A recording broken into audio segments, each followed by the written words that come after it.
let's see how this goes. Just take a moment. Make sure everything's working.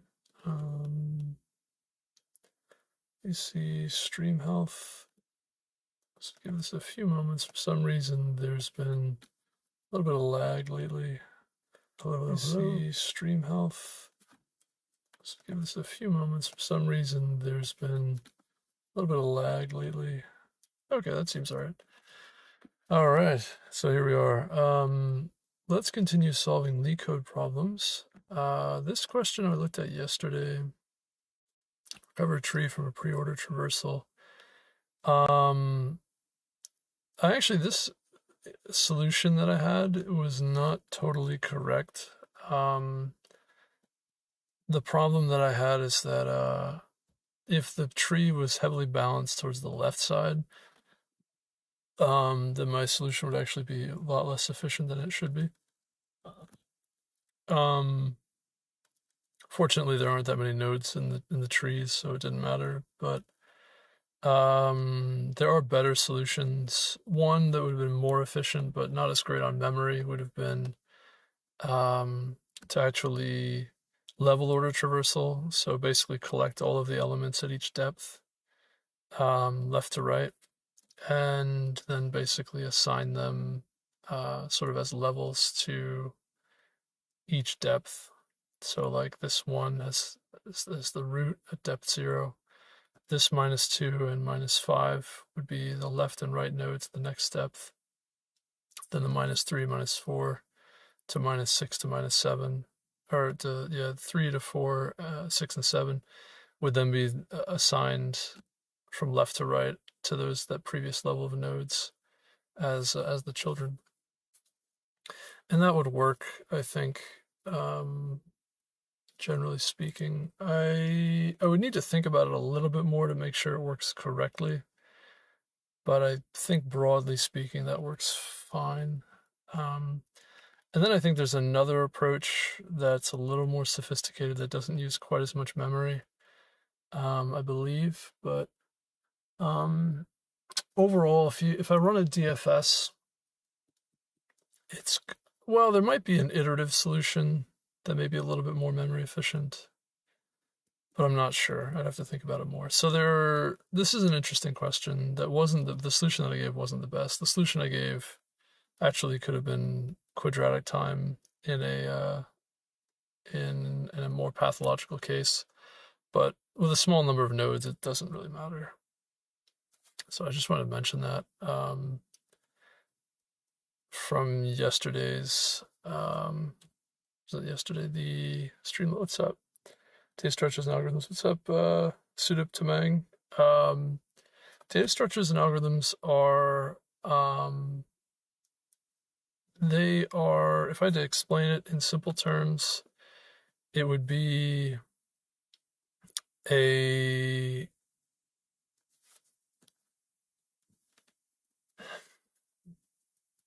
it's what software engineers use to solve problems that they encounter more efficiently. And so you want to optimize your usage of computing resources because, generally speaking, computing resources are kind of expensive to produce. The hardware is anyway. And so for that reason, there are situations where you'd want to, there's also other situations where not only do you want to reduce the amount of hardware required or make the most of your hardware, but also the timing of things is critical. You want things to happen extremely quickly.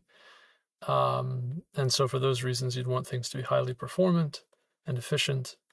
And so data structures and algorithms basically focuses on not just solving problems broadly, but also solving them like efficiently and correctly.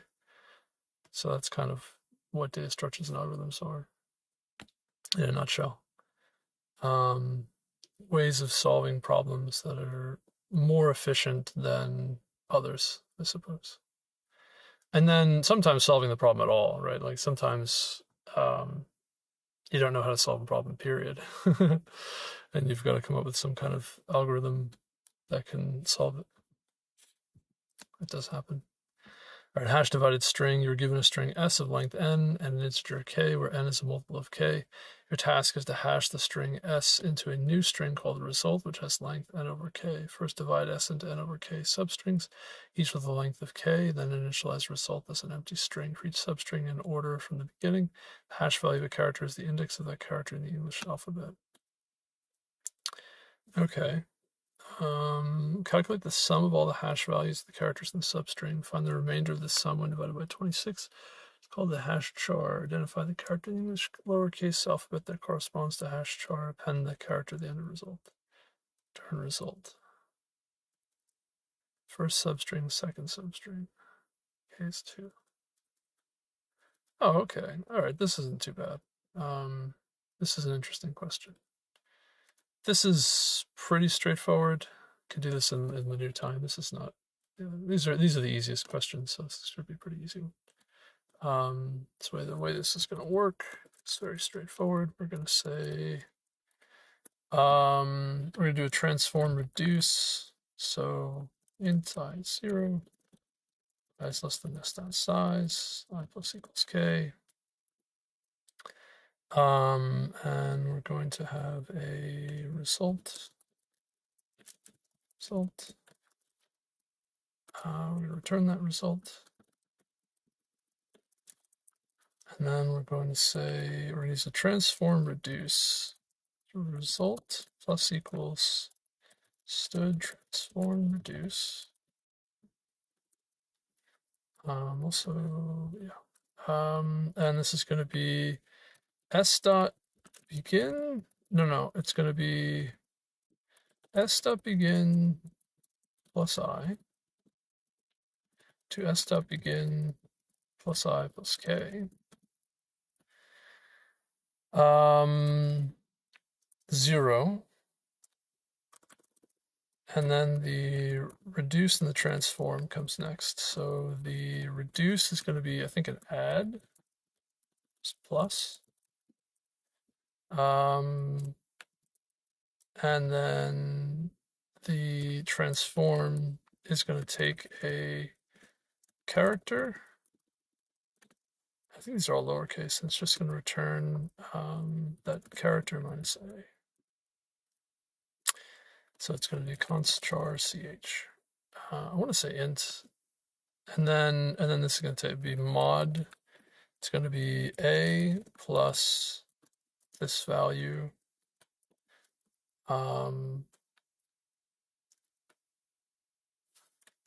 modulo 26. It might be easier to do like const int value. It's a little bit easier. Kind of, I think. For readability's sake, it's a little easier to do it this way.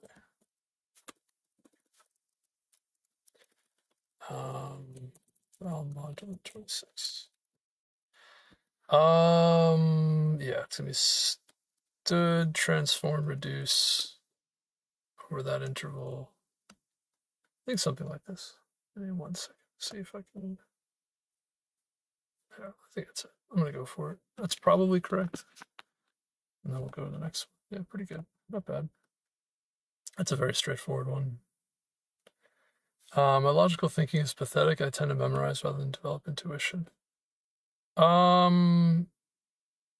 Interesting. Well, there are a few things to say about that. First off, you might have low IQ.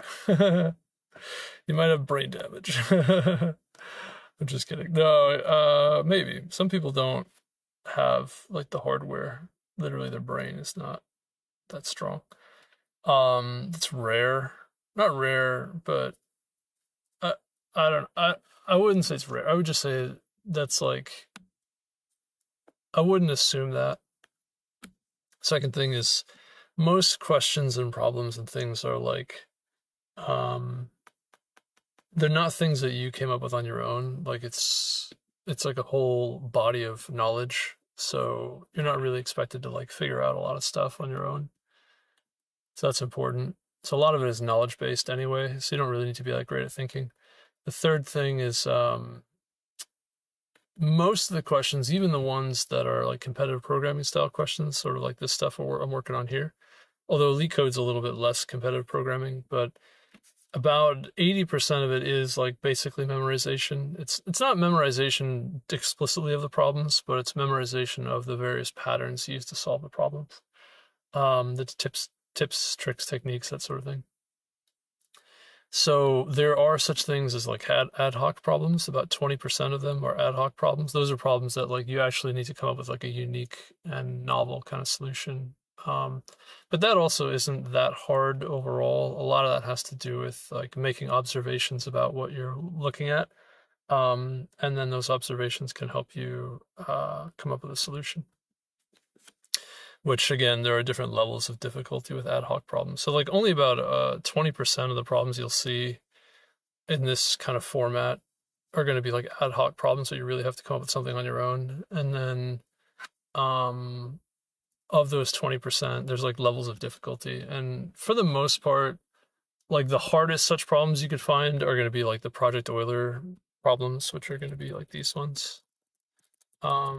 These are like research level problems that require like a dramatic amount of kind of intuition. It's a mixture of it's a mixture of oh, I actually need to sign into sort by difficulty, but like it's a mixture of excuse me, like it's a mixture of mathematical knowledge and then also like ad hoc intuition, or yeah, I'll call it ad hoc like research or self research, I guess.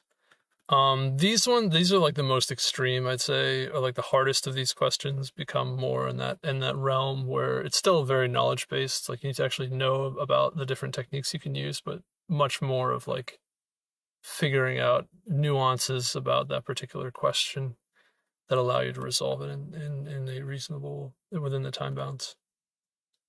So yeah, you don't need to be that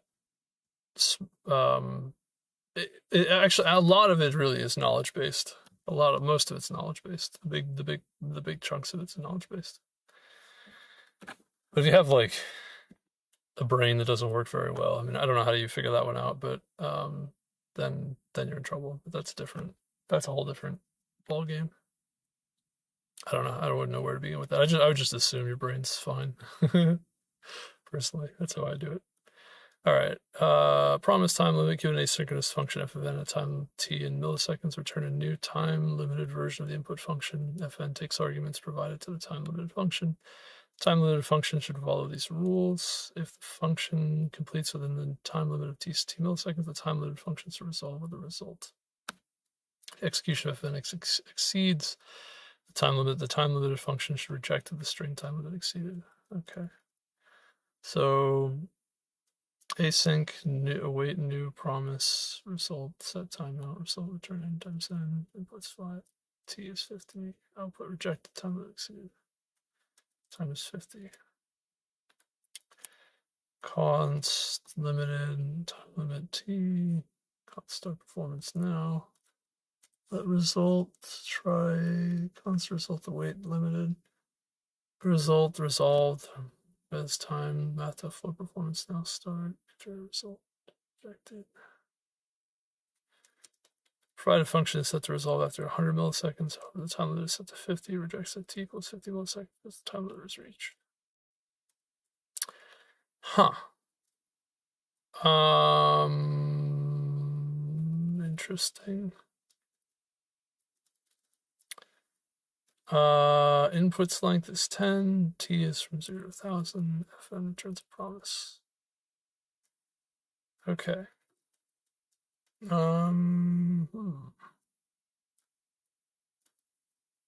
Interesting. Oh no. Time limit function. So what do they want exactly? What are they? All right. So there's some input. What is, to kind of explain it better, I think in below, they give you like what code they're actually gonna run, what they're expecting. It's a little easier to see here. They have some comments. Okay, limited equals time limit of t, which is going to be the function, which returns a promise, and then 100 is the time limit. Okay. So we've got this function with a timeout t, and then we call limited 150, which calls this with this time catch time limit exceeded. Okay. So we want to reject if it takes too long to execute. Interesting.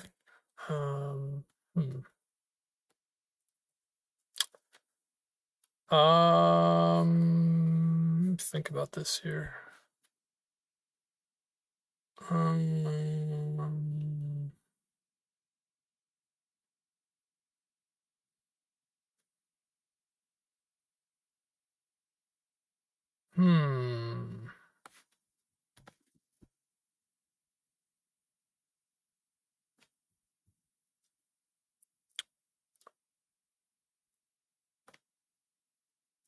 So there's a then and a catch. The then is when it's resolved. The catch is when it's rejected.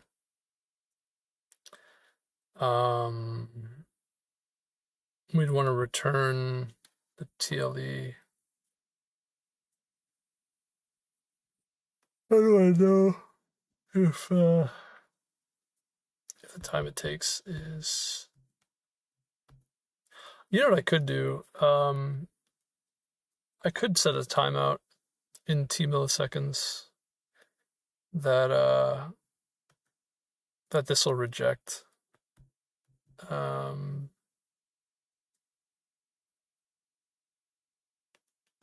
Could do it that way. It's maybe not the worst thing in the world.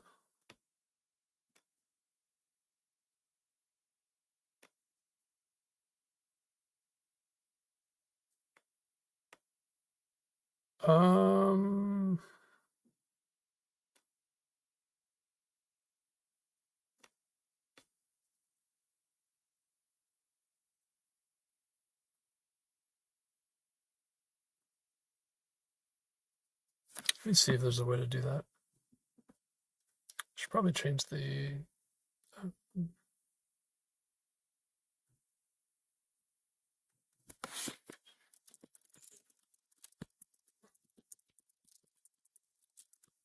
Okay. Let's do... Okay, let's consider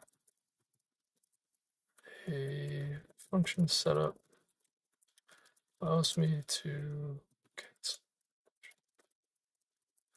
after a certain amount of time in JavaScript with this. So I'm just gonna say explicitly, I don't know quite how to do this like immediately. I'd have to think about this a little bit more. So I can schedule a function. I can cancel the execution. Okay. Okay, so I can clear the timeout. Okay. What about a code block that is executed? It takes too long to execute. Want to stop the execution. And then call rejected function or promise. Does that make sense? Yeah, I don't fully understand like what they're looking for and how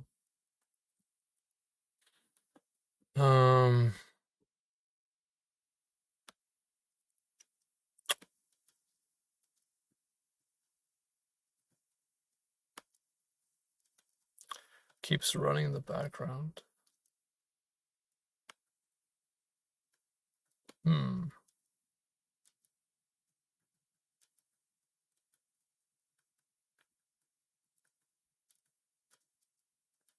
A web worker?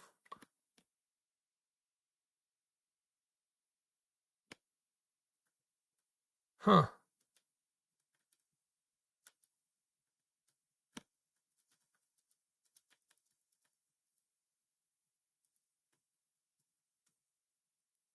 Hmm.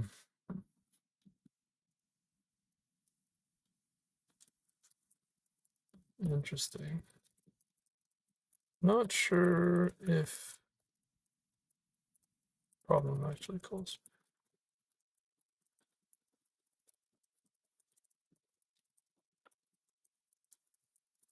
Um, yeah, I don't know if they actually need me to stop the task.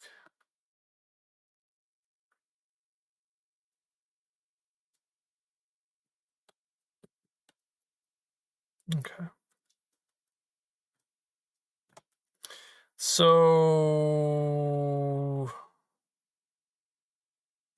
let's chat thinking. I'm a neuroscience aspirant. Oh, okay, cool. Neuroscience is cool, man. How's life been? What's up, Yash Mishra? Life's good, man. It's all right. It's a step at a time. Slow, steady step at a time. Um,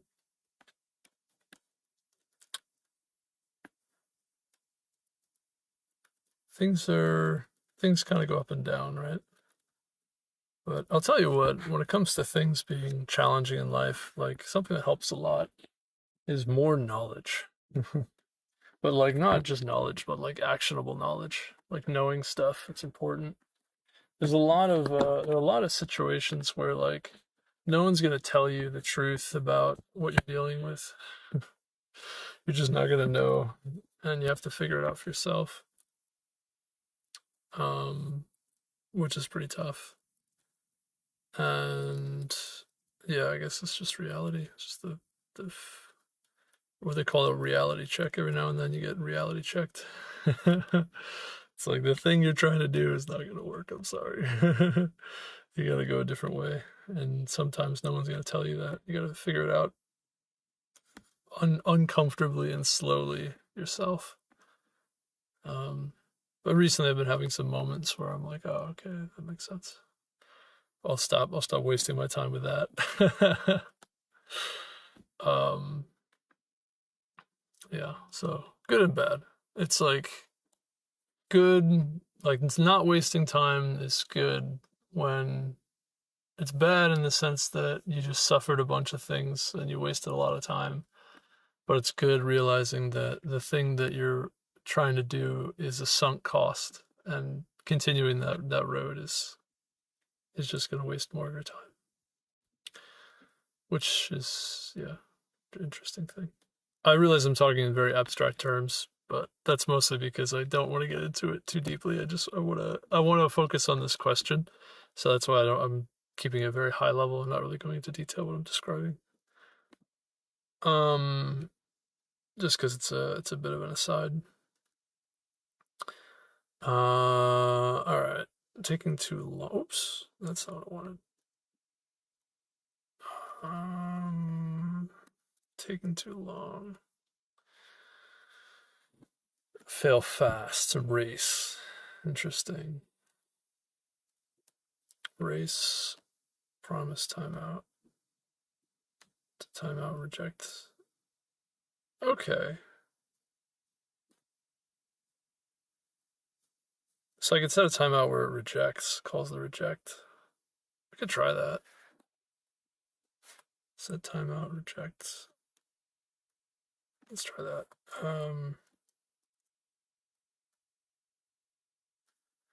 Uh,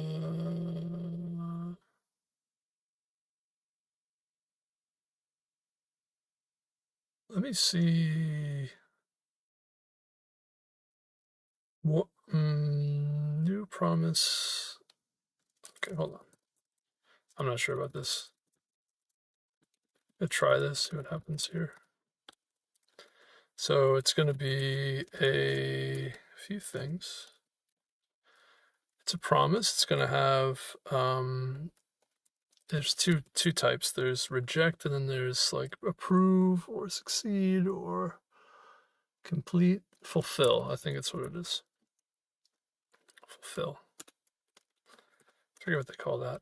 And then I can say set timeout, which is just going to reject with a message time limit exceeded. And the timeout is going to be t milliseconds. All right. Let me try this and see what happens. I get it. I could feel you. Yeah, you understand. I'm sure things will get better. You just have to gain more wisdom. Yeah. Well, this is a stage where I've gained the wisdom. This is what I'm describing. Actually, if you really wanted me to be explicit about it, the thing I'm talking about is my friends and family kept telling me repeatedly that software development skills are very valuable. And this is a period of time where I was having a hard time finding work. And they kept repeating that over and over. Like friends, family, online sources, like everybody kept saying, like, you should become a developer, like your skills are valuable, on and on and on. And I was having a hard time because I was more of like a generalist in my skill set. I had some specialized skills, but not deeply enough developed to be like fully specialized, I suppose. At least not that's not what employers thought. And so I was kind of in this mix of like where I had these specialized skills, but they weren't as deeply developed as some employers wanted. And then I had more generalized skills. And for many years, I thought if I had generalized my skills a little bit more, there'd be a larger job pool for me to work or to operate in. And this was incorrect. So the issue is that actually it's the software development field is highly oversaturated. There's like 3 software developers per job, meaning about 2/3 of software developers are not going to have work as a developer. Like if they want to make money, they have to do something else. That's like right now, it's somewhere around that. And it was like that for years. In fact, it was probably like that when I was younger too. I just didn't know it. Because I had a corporate job for a period of time and I didn't really understand what the situation was. In any case, what I'm getting at is that the feedback I kept getting was that in the hard evidence, the hard data was telling me that this is not a valuable skill because the market is not valuing it. Like I'm not getting a job. But everyone I speak to or talk to would tell me at a very like superficial level, like, no, it is very valuable.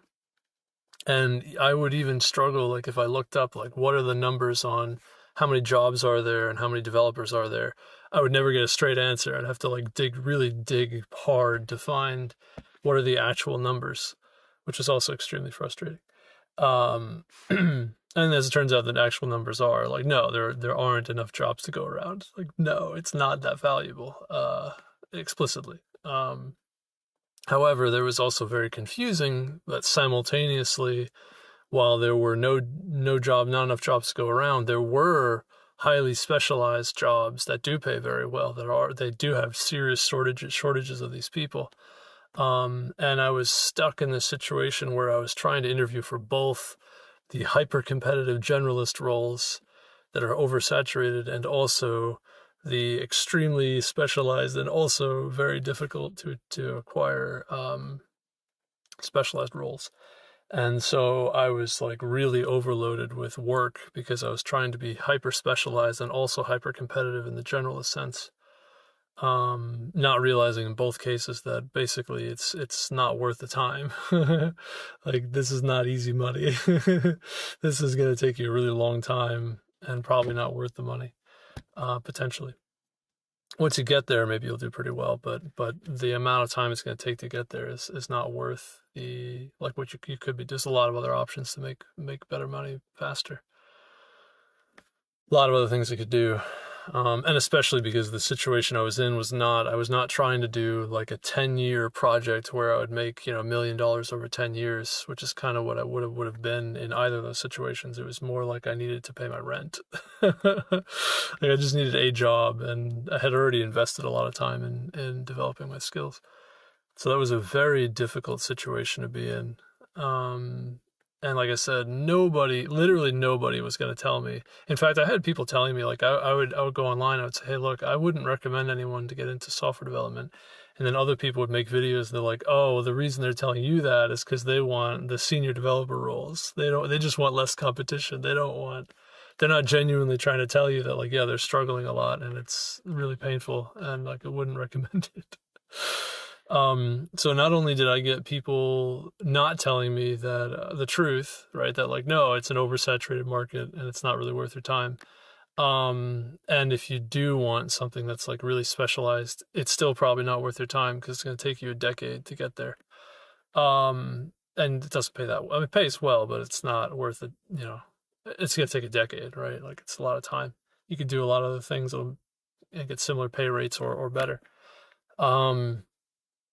And so it was like I kept getting this feedback that like this isn't worth it and like you shouldn't do it. And then I kept but other people kept chiming in and saying like, no, you're wrong. It is worth it. Like, so somehow the feedback you're getting, the analysis you're doing is somehow wrong. And they were all wrong constantly. They were all wrong. All of them were wrong. I was right the whole time. The real actual analysis that I was seeing and feeling and doing was correct. The hard numbers are there. And so, I even got people like basically mocking me, like deriding me, mocking me, that they were saying like, yeah, like you're just saying that because you don't want less competition. It's like, no, I'm like, no, genuinely the hard numbers are, this is not a good idea. And I'm telling people that that's not a good idea. And I couldn't find the hard numbers because it's hard to find. Like it's not easy to look up. I finally got them after many years, but I had to like scour the entire internet to go find, I ended up using automated tools to scrape the internet for the data effectively.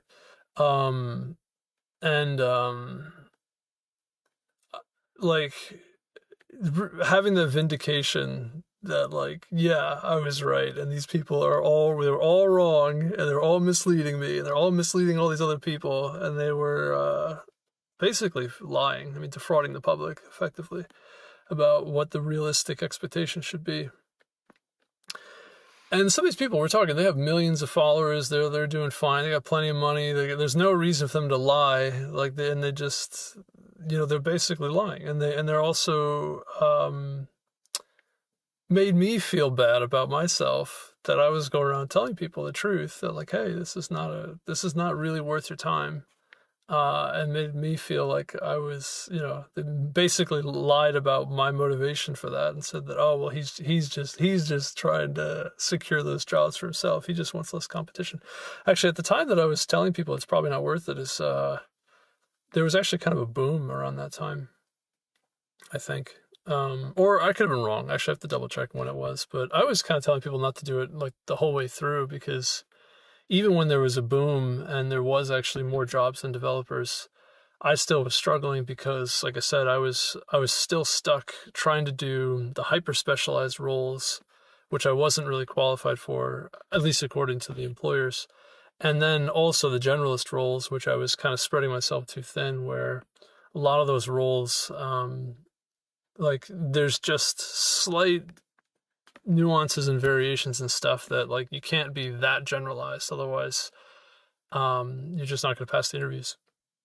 And I failed interviews for all kinds of different reasons, and it was like a different reason every time. It was really tough. And that was my experience. It was very difficult. And I think splitting myself across, on the one hand, trying to be hyper specialized because I do have those skills, but also on the other hand, being a generalist, like that's a pitfall for sure. And like I would say, even when there was a plethora of jobs, there's just so many pitfalls. I wouldn't recommend it. And like I said, I ended up like I would fail an interview, and then I would think, okay, I have to like spend a month like squirreled away in my room, just studying and working on things. And oh man, no, there are just too many pitfalls, I think, to really make it worth your time. You would need either a guide or mentor or something. You need more than just going in raw. It's not worth it. You'd have to have some kind of leg up in some way to realistically approach it. And then there are people who just skip the job market altogether, which is a whole nother subject, which is kind of a more kind of a better path. Like basically people that start their own companies, start their own kind of ventures. That seems to be you avoid a lot of nasty stuff. You take on new problems doing that too, but you avoid a lot of nasty stuff doing that. Anyway, I'm kind of rambling and ranting now, but yeah. So that's to give you a little more context. Like I said, that was going to take away a little bit of the take away a little bit of the time working on this to discuss that. But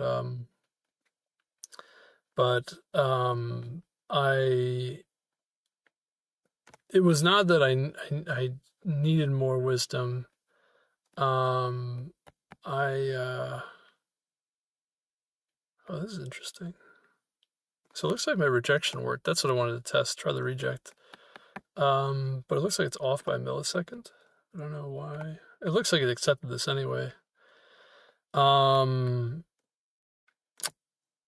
yeah. So it's actually that I'm having this kind of very bittersweet moment where I've gained some wisdom and I've learned that yes, all of that superficial feedback was indeed wrong and superficial, and these people needed to shut up. Okay, these people needed to shut their mouths.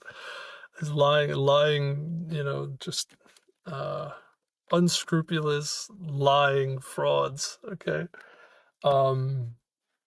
That's just that. I should say, like, they made really bad assumptions. And also, like I said, it's kind of slanderous, right? Like, assuming that, like, I was saying the things I was saying out of not just self-interest, but like out of a deceptive self-interest, that like I wanted to purposefully remove more senior engineers from the market so that way I could get the senior roles, which, by the way, senior roles are always in demand. They're always a surplus. Like, there's never a reason for a senior engineer to be like, oh no, I need to like knock other potential senior engineers. Like that's never been an issue. As I mentioned, that's the shortage we have, is that there are not enough senior engineers.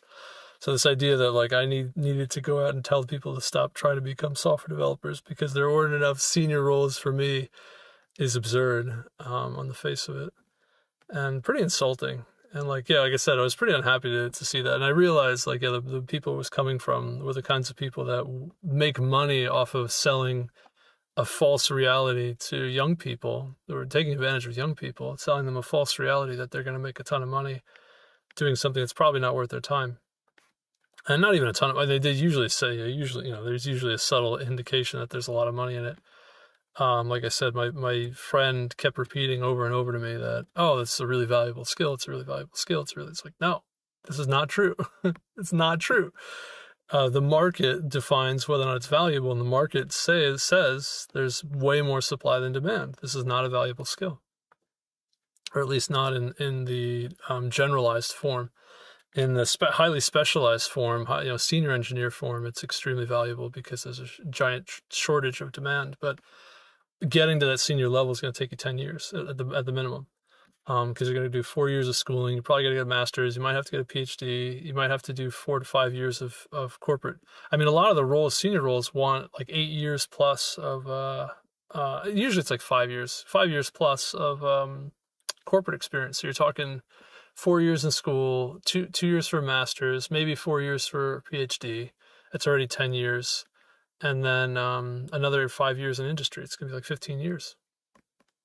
It's like, yeah, it's valuable if you put 15 years in it, which I've been doing it for like 20 years, but I haven't done that path. So when I talk to employers, they kind of discount it because they're like, well, all you did was get a bachelor's, you didn't get a master's and a PhD, and all you did was work in about 4 years in the corporate world. You didn't work for 10 or 8 or whatever, or 5.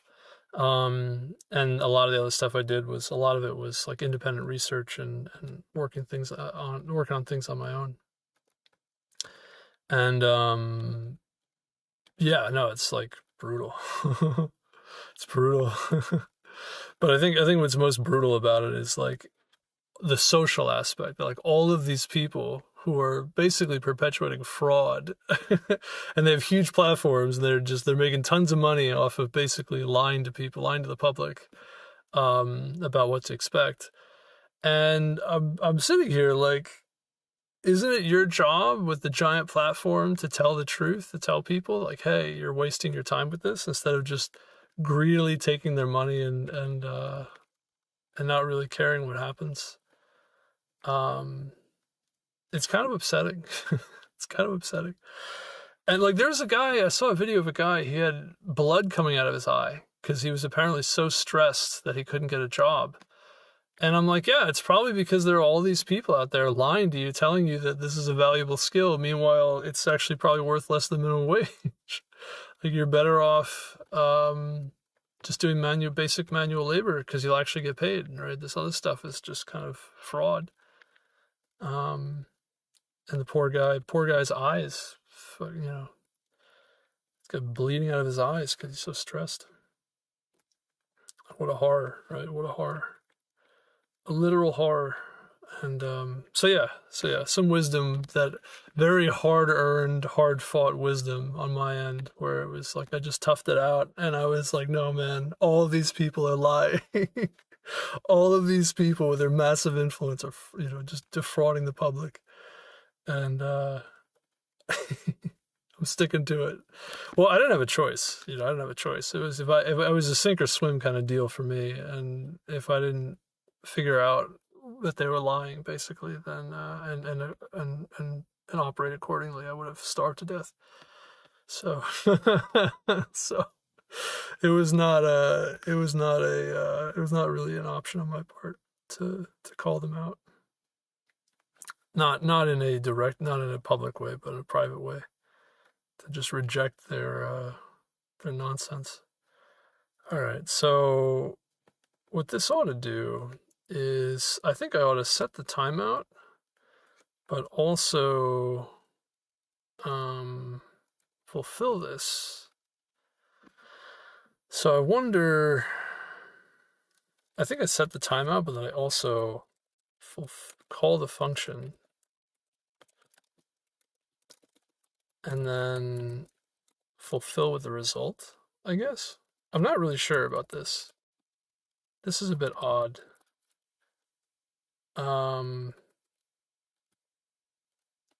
I'm not sure about this one here. Let me try running this and see what happens. A lot of ranting, forgive me. I feel it's so relatable. Yeah, you probably are. Yeah, if you're a software developer, you're like, yeah, I know exactly what you're talking about. This is brutal reality.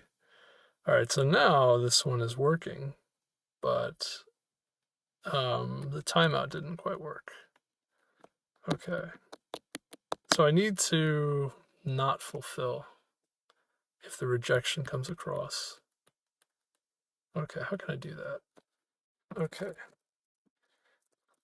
how about have a timeout? Oh, I know what to do.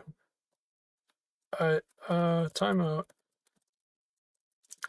We'll call the rejection, but then won't call the fulfill the promise if the timeout occurs. That is, if the function executes before the timeout completes. Okay, I get it. As I'm describing this, I think I know what to do. So what we're gonna do is call this function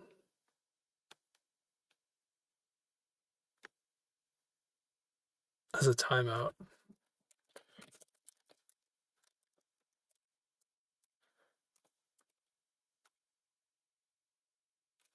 And then clear it. Can I do this? I don't know. I could try it. All right.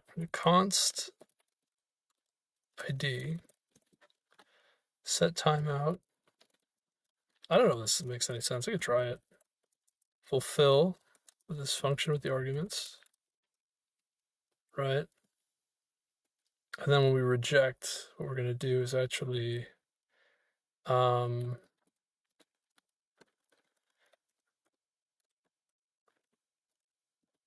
we're gonna clear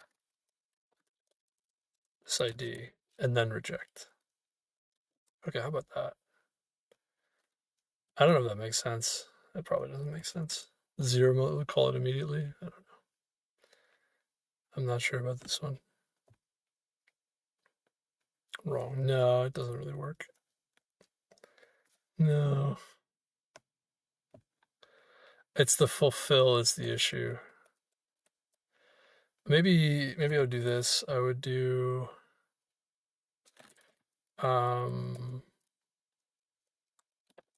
result is f of n args, right? And then we also first we call this timeout.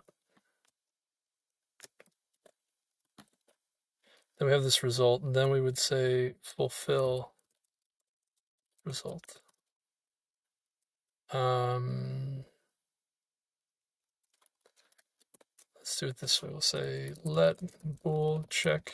Let's let check equal, or let's do failed or too slow is false. And we'll say if not too slow, then we fulfill with the result.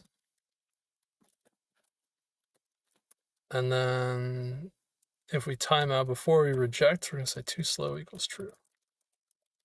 Okay, how about something like this? Maybe something like this. Oh, okay. Okay.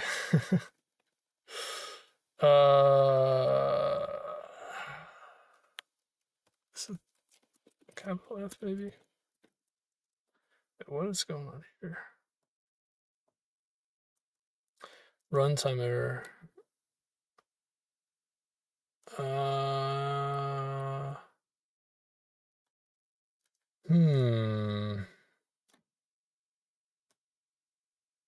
Wasn't expecting that.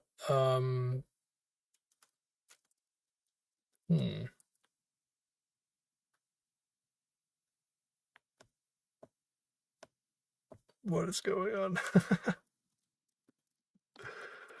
Wait, what?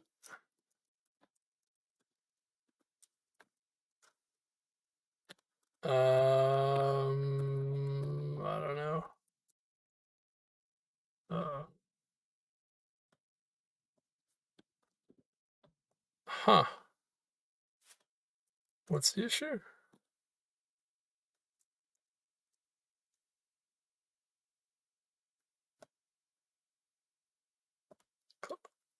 What is happening?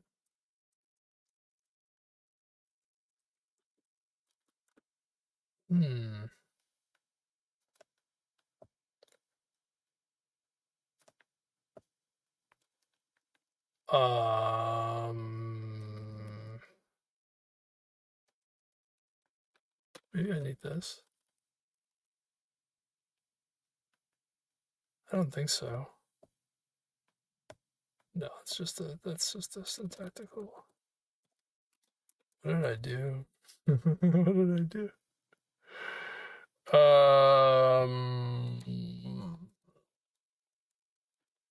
Can I call this function?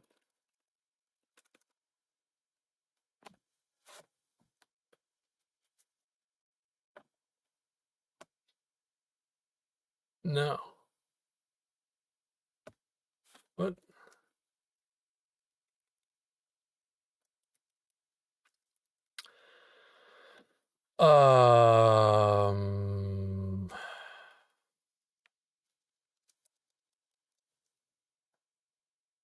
What is happening? I can't call this function all of a sudden.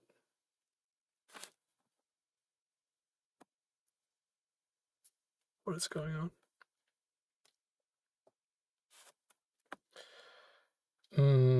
Non-existent property inside circular dependency. And circular dependency on handle promise rejection. Throwing inside of an async function without a catch block, or by rejecting a promise which was not handled without catch. Promise rejected with the error reason error. Huh. Async throw error. What's going on?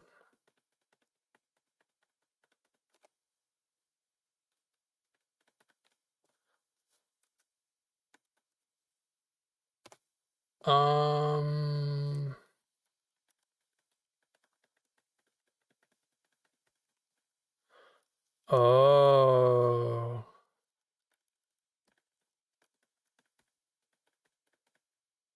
Oh, that's confusing.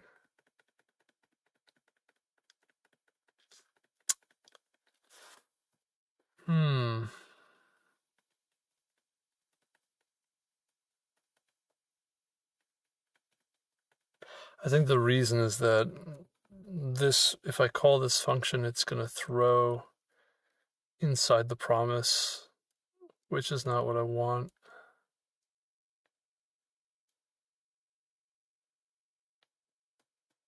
But I want to call the function for the time bound. How do I...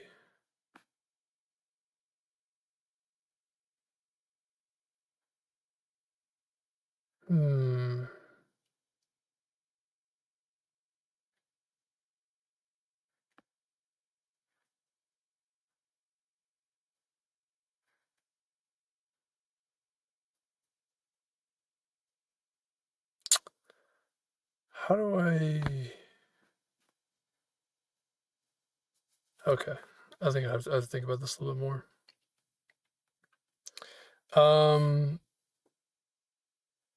Think about getting into corporate after my bachelor, can't afford master's. If you want to get a master's degree, there are programs you can do that are inexpensive, highly inexpensive. If you're in the USA, I'd recommend, there are a few options for you, but like if you join the military, you can get the GI Bill, and that'll offset costs. There are some employers that will also help offset costs. Yeah, there's actually, you can get, you can in theory get opportunities that allow you to actually get paid to get your master's. It's possible. It's challenging, but it's possible.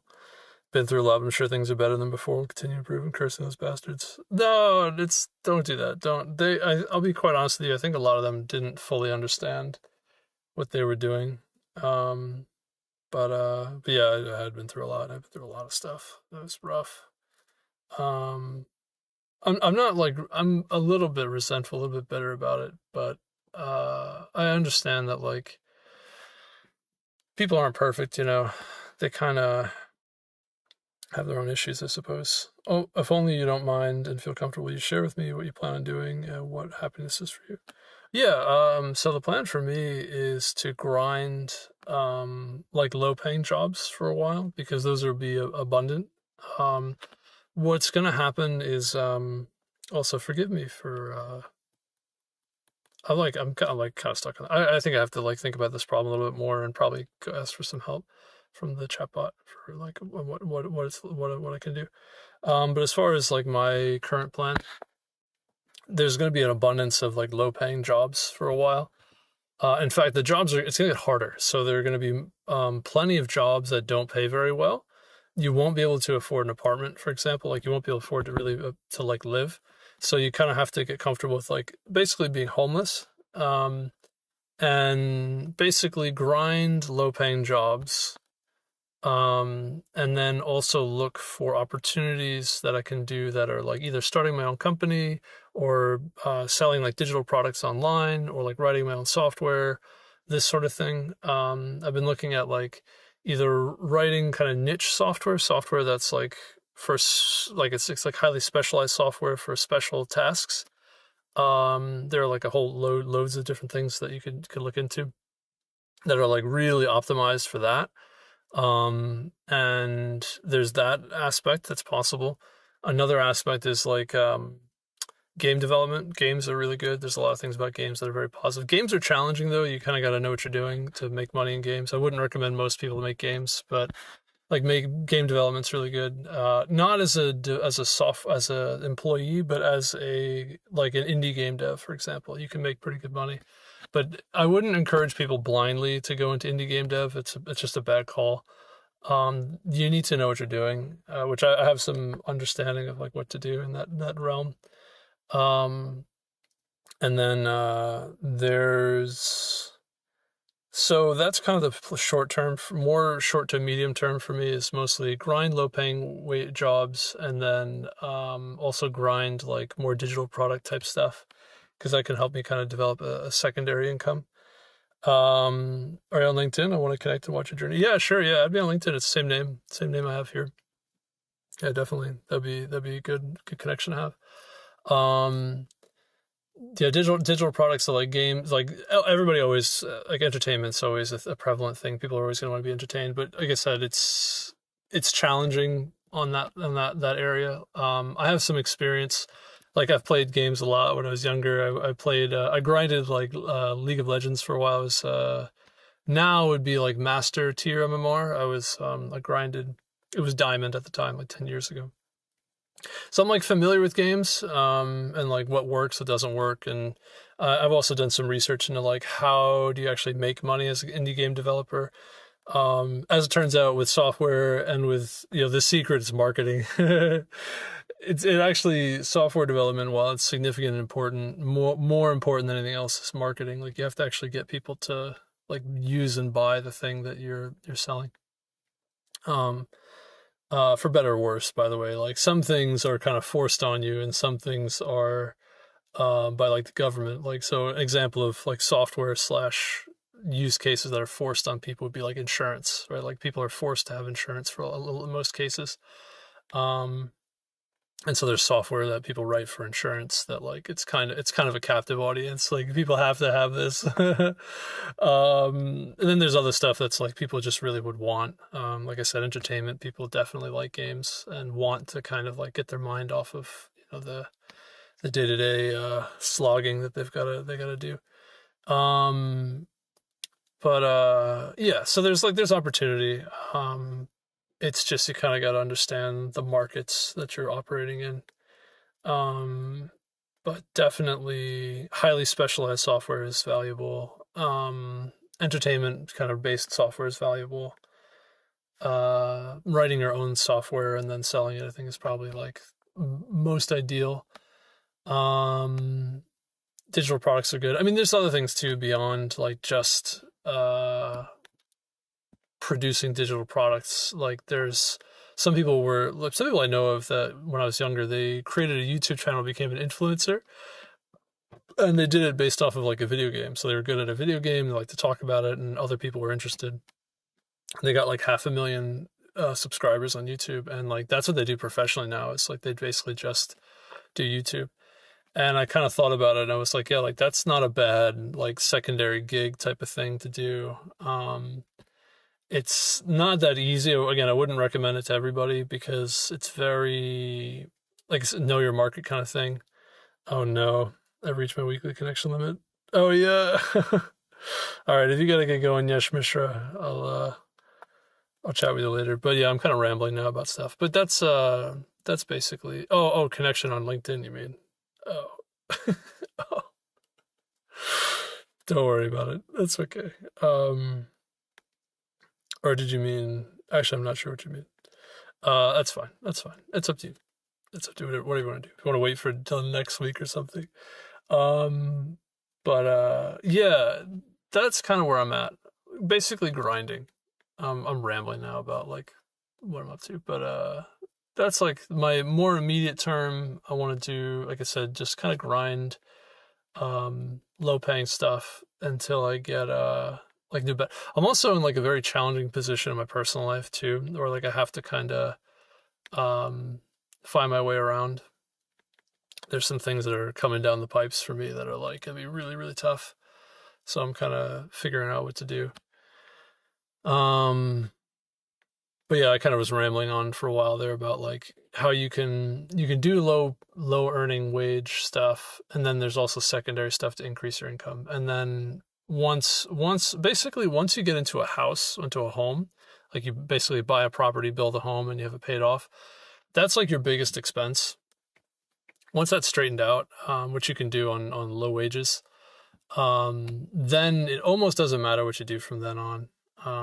But like I said, I think ultimately I would like to make highly specialized niche kind of software, because that is pretty valuable. And in terms of like return on investment, returns on time, it's really good. It's really, and then there are things that I want to do beyond that. Like there's actually a lot of stuff I'd like to do, but I would say there's like hundreds of things that I wanted to do that I just all got like clogged up because I wasn't expecting to get like nailed by the job market. Like I was under the, like when I first got a job, it took me 1 month to get a job, and I don't really know why exactly, but it was like very easy. And then it was like impossibly difficult after that. I was there for like 4 years, and it was like really hard after that, after I'd left that job. And I didn't understand why, and I had no idea what's going on. And like, there were all these things I wanted to do in life, like all kinds of projects and things that I wanted to work on.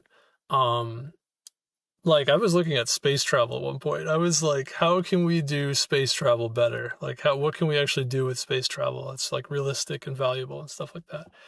I know some people try to make it like, do like moon tourism and like go to the moon and stuff. But I was thinking of something that's a lot more valuable, actually, like far more valuable than like tourism. But I was trying to figure out like the efficiencies involved and like how you can actually do it. How can you get out into space efficiently? How can you take advantage of like resources that are out in space more efficiently? Things like that. And yeah, but like again, I kind of like all of that is like fantasy if you can't even like pay your bills. Like you can't, So there's so many things that I've thought about that were like, oh wait a minute, like you need to like pull it way back, like and look at like what's right in front of you and not things that are way off in the distance. That's kind of unfortunate. But anyway. LinkedIn connection. Oh, I see. I'm gonna like your comments. If you find time, do send me a connection, please, on LinkedIn. Yeah. Well, yeah. I mean, you could. I guess when you don't have a weekly limit, you can add me later. Like, there's no time limit on that. I mean, I'll have my LinkedIn for a while.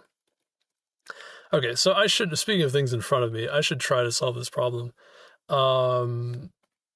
Okay, so this won't work because this function is going to throw an exception, an error in the middle of it. And so what I was trying to do is like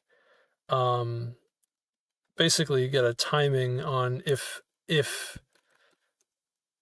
I guess I could make this a promise, I suppose. And fulfill. Maybe I could do that. I don't know. Okay, hold on. Interesting. Hold on. Use a promise, erase the timeout. Only the first promise to settle. Overall result is determined. The other promise's outcome is ignored. So new promise resolve, set timeout, task completed, resolve, but too late. Timeout, reject. Erase.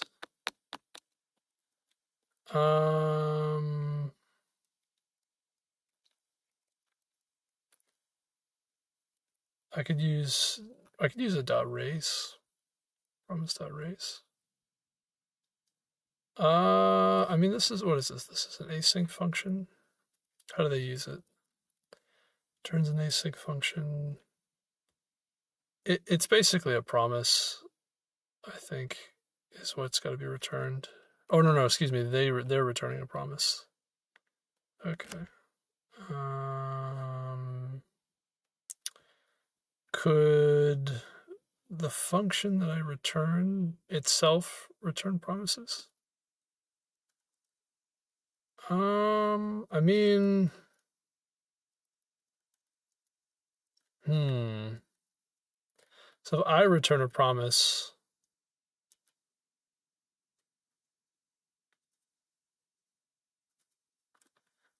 oh, this is confusing, huh? It's not obvious how to do this. Definitely not obvious.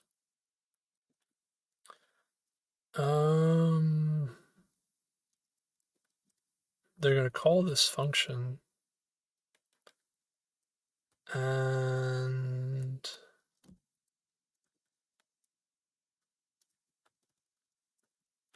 so it's going to get a function. It's going to call this function.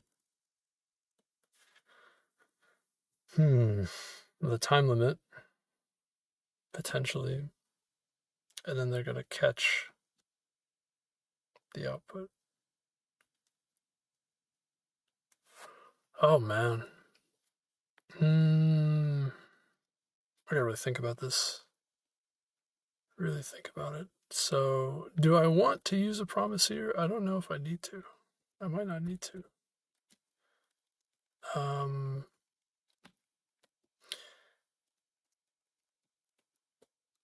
What I'm tempted to do is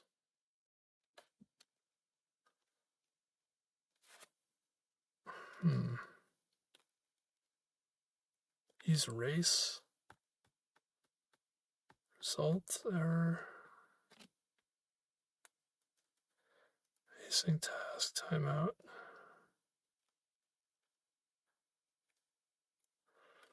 The way that they're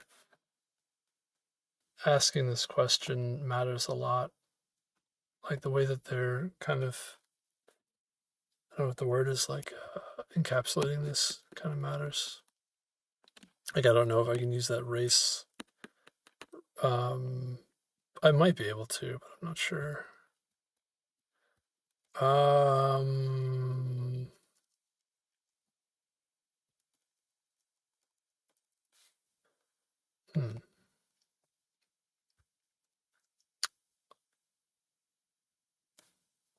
Solve the result. Okay.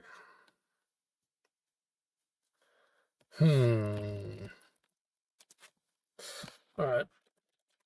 What about a function that when it resolves throws an error? Want to execute that function, but if it takes too long to execute, I want to return a rejection with the message. All right, let's see what the LLM thinks. I'm not sure about this.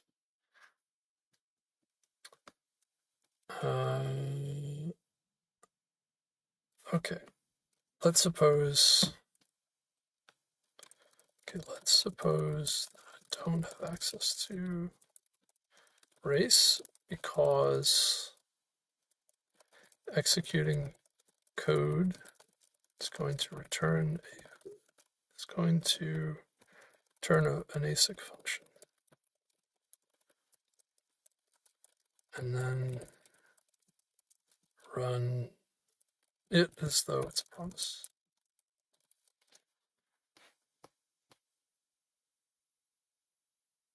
I think I phrased that incorrectly.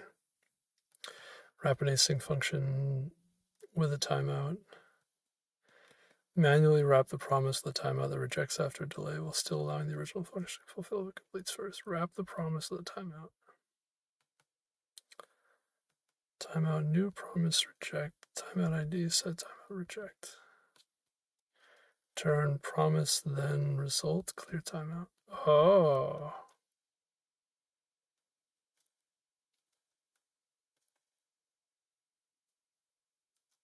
Huh. Oh, this is confusing. Oh my gosh. I'm not a fan of promise code, man. Promise code seems like voodoo magic. It's so involved. Abort controller.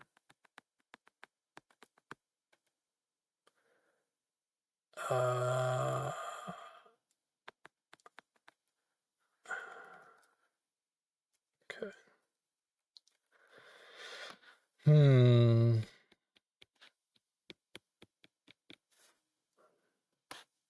So we're gonna have a timeout ID. Timeout equals this new promise, which has a rejection error message. This timeout ID sets this timeout. Okay. Then we return this promise,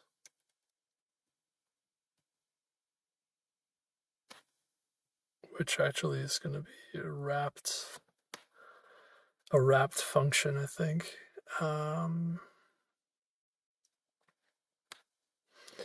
Which we can then result, clears the timeout, returns the result.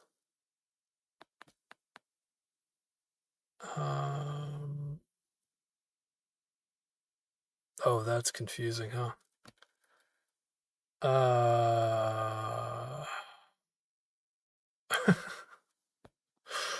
Oh boy. Okay. So they're suggesting, so let ID, then we're going to say const timeout is going to be a,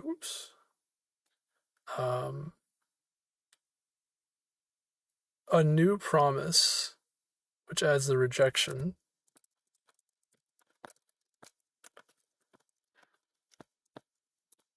Okay. Whoop. I think I just quit something there. So we're going to say fulfill and reject.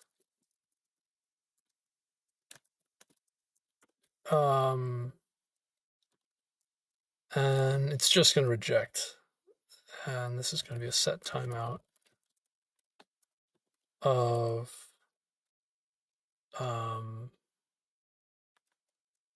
just reject the error message.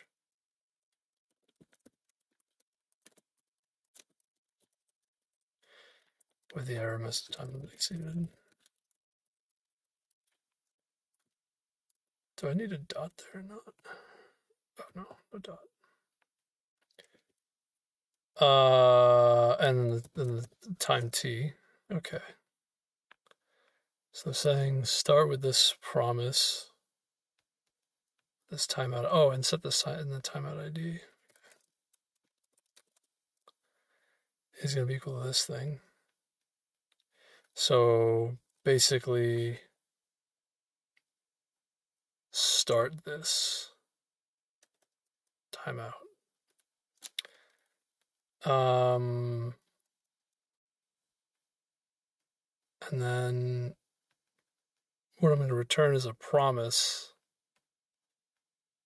Oh, this is, I don't think this makes sense. No, this doesn't really make sense. I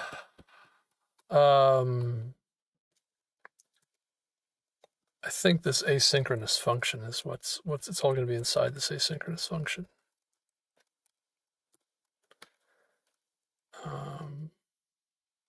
When I call this function. And then there's another promise, which is going to wrap. So wrapper, or wrapped promise, or promise wrapper.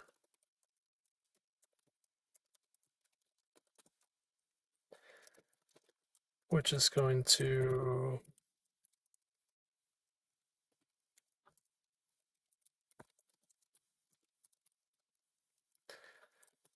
fill, checked. And this is going to say fulfill on the function, the args.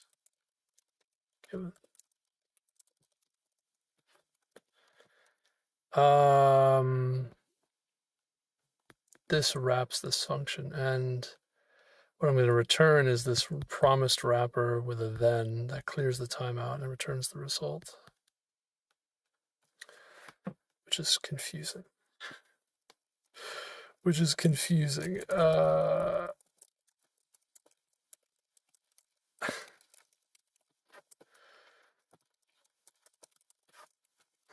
Okay, what are they suggesting? They're saying promise wrapper, then result, clear timeout result, comma, error. Okay. Interesting.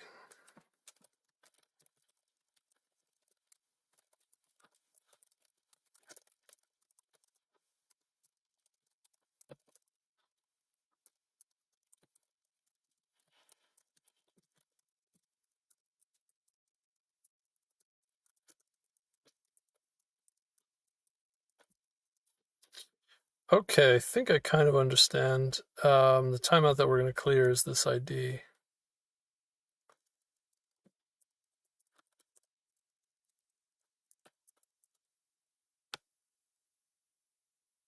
Okay. And then catch error, rethrow only if not already rejected by timeout.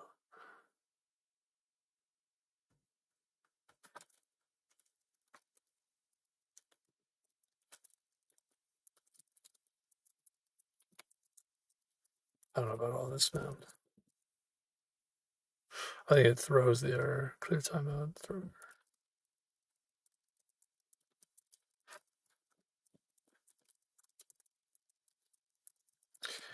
This is probably wrong too, by the way. This is messy and probably wrong and kind of confusing. I don't know what this will do. Runtime error. Okay, of course. Of course.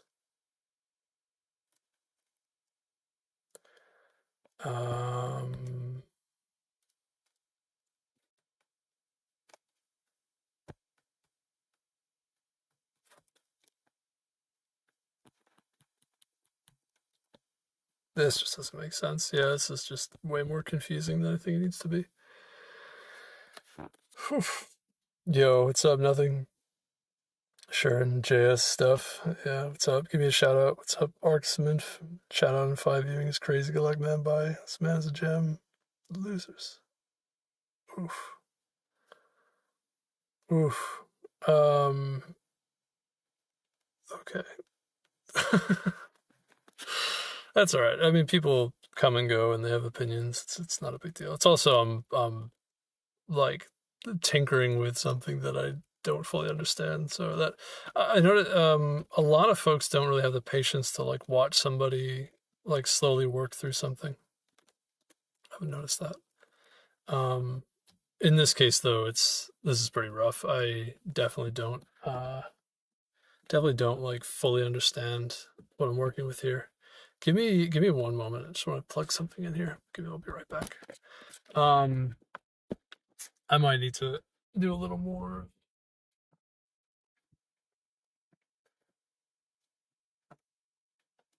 I've got to do a little more thinking about this, I think.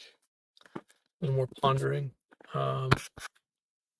So what do they want? They want, and what do they want? And then let's see if I could think of a way, or think of a way to do it, or think of something that could help me.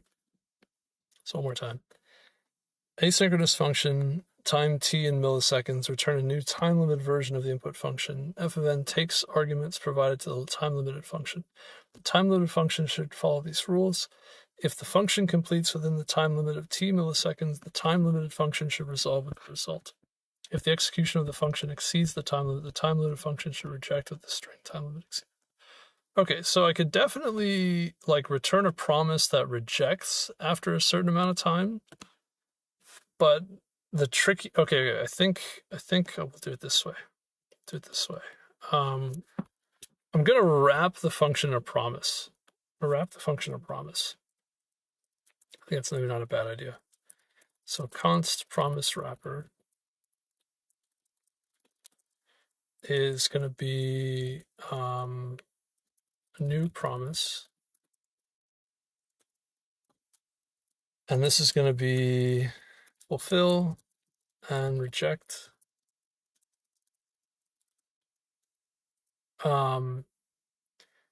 And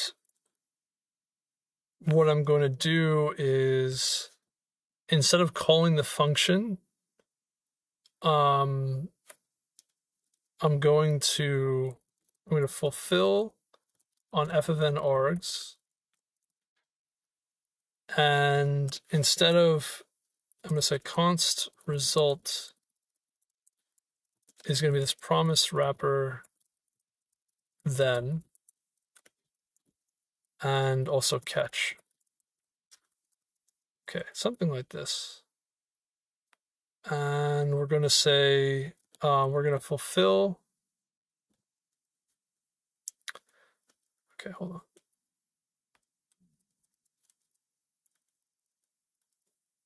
We're going to return a promise here that is just going to do two things. It's going to I gotta think about this. So if we're too slow, I can set a timeout that'll reject. How did I do this before? I could set a timeout that basically rejects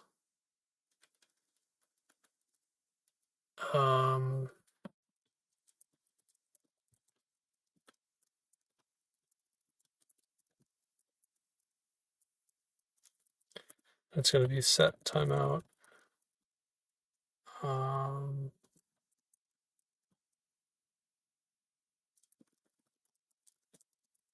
Call the rejection time limit exceeded.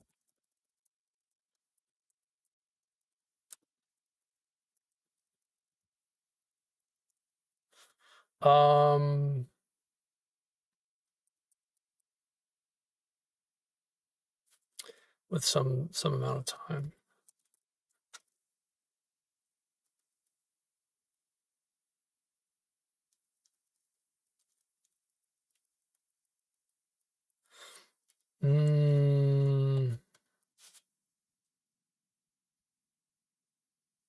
So if there's a certain amount of time, it's going to reject.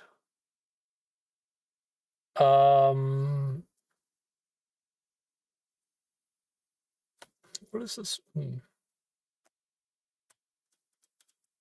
What do they mean that the function should reject? Basically, the function should be a promise. Is what gets returned. I think is what they're saying. It will call this rejection. And I think what I ought to do is I could wrap the function call in another promise that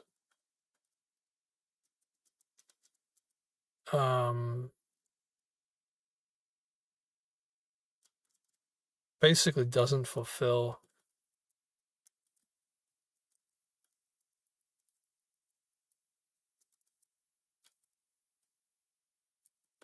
I wonder if I could do this, actually. Maybe something else I could do a little bit more complex, a little more involved, more complex.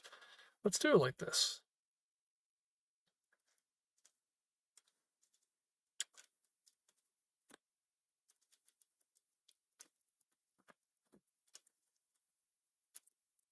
What if I just return a promise,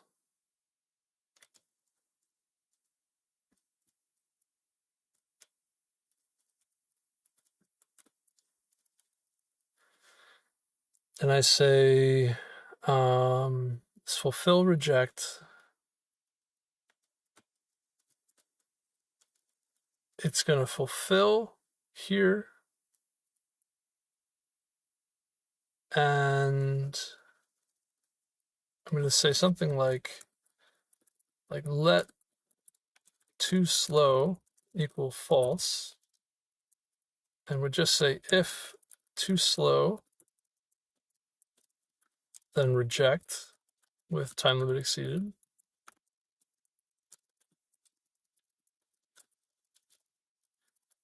And then otherwise will fulfill.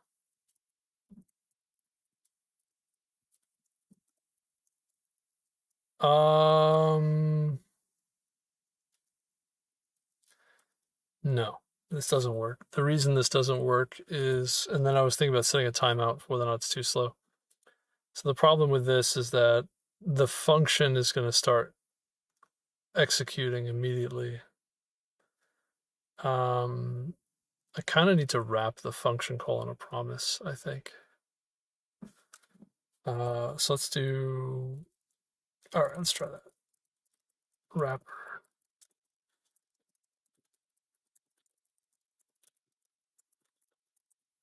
I think that might be part of the problem here.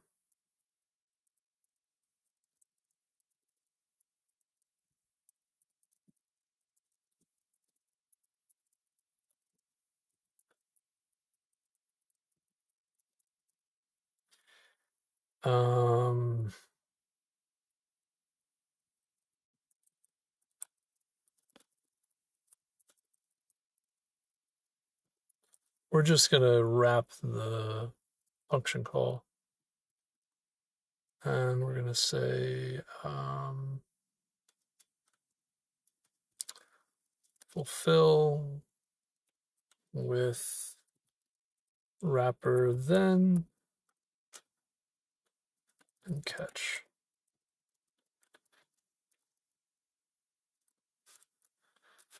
And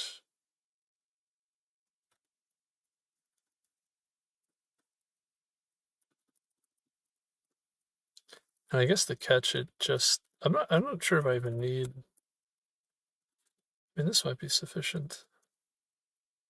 Not really sure.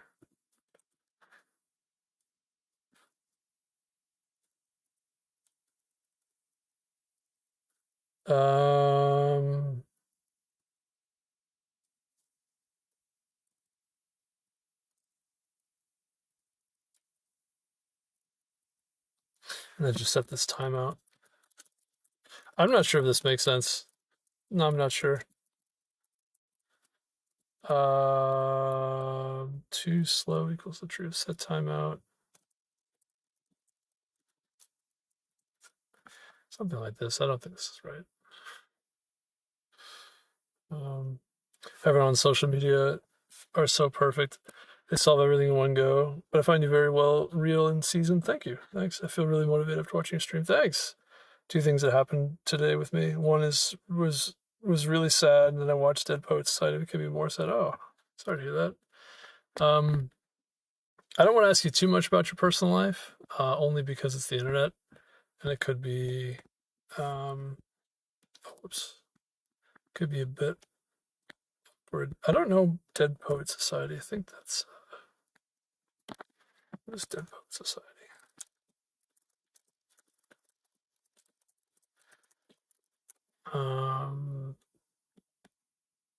Okay. Catch. I think I need I don't think this approach is going to work. It just doesn't seem quite right.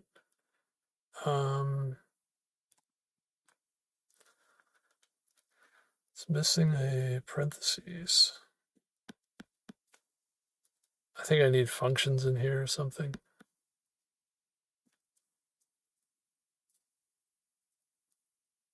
Argument list. I mean, I could just have empty functions. No, I don't think this makes sense what I'm trying to do here. I don't think so. I have to think about it a little bit more. Hi, what's up, Many Hidget? Welcome. Hello. Welcome. Second, my one strand of hair turned white for the first time. I plucked it out and framed it with a key as the memory of only 21. No! Oh, that's brutal.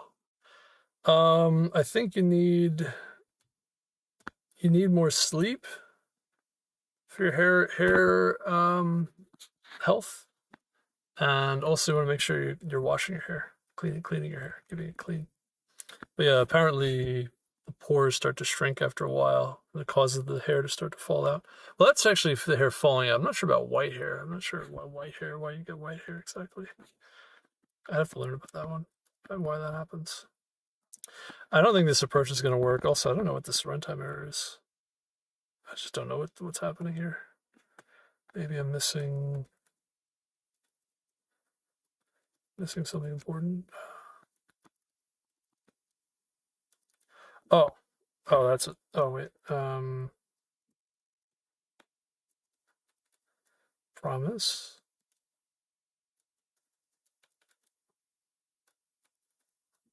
It's saying that I have like some issue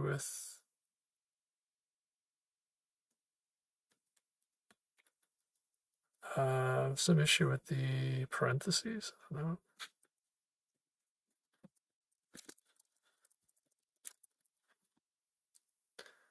Hmm. Missing after argument list.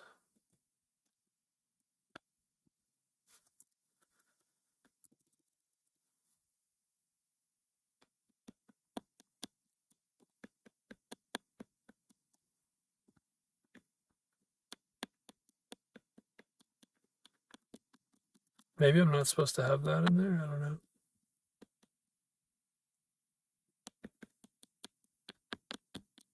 Oh, okay.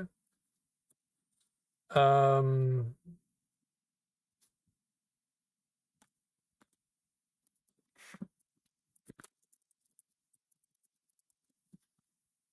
hmm. Interesting.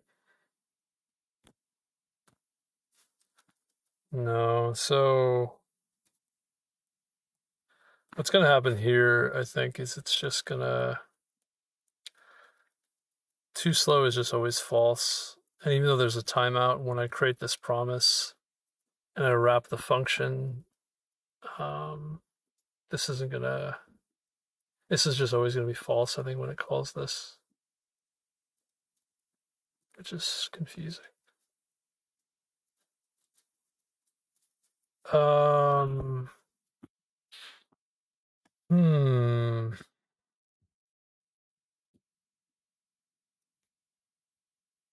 I kind of want something more like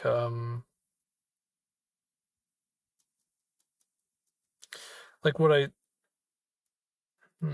forget this too slow thing.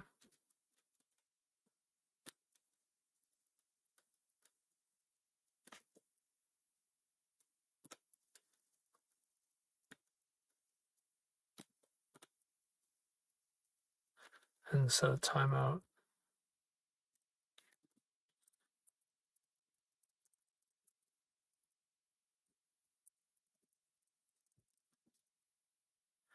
And it's going to reject.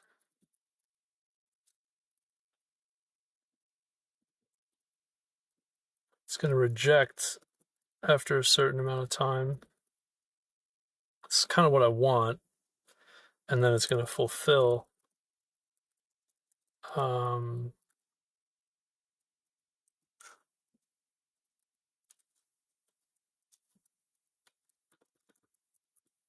as well,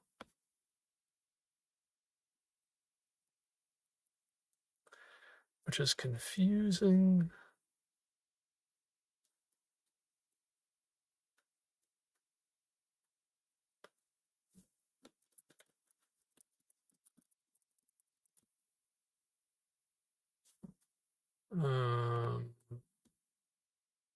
No.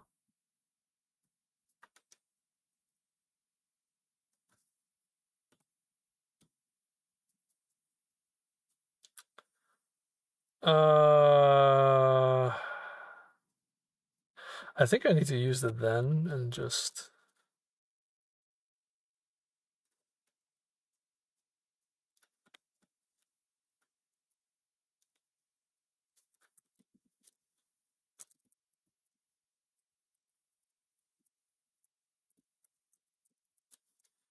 result.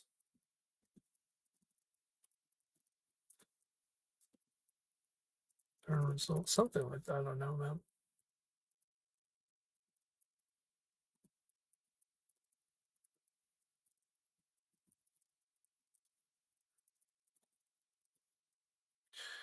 I don't know.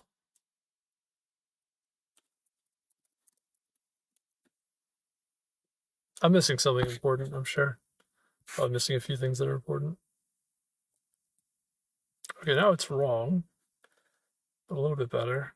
So now I just reject on everything.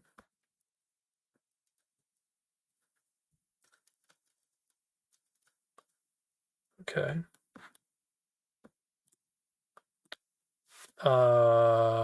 Interesting.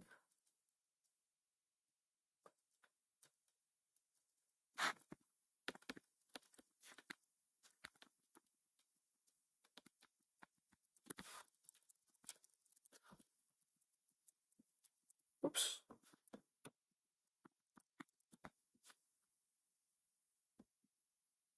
What if I fulfill that one? Oh, okay, now it's working.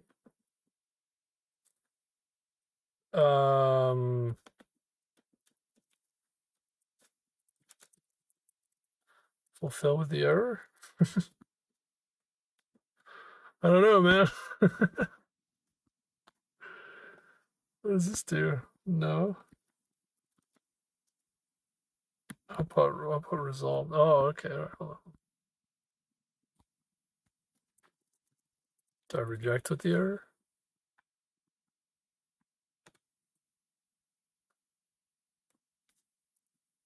Are you telling me this is what I need to do? What? What did I even just do? I don't know, man. Got there. I mean, hey, easy. I don't even know what I just did, man. I don't know what just happened. What is going on? I don't know, man. Oh my gosh. Oh, this is too funny. What is happening? What? I don't know. What does chat think about this? Oh.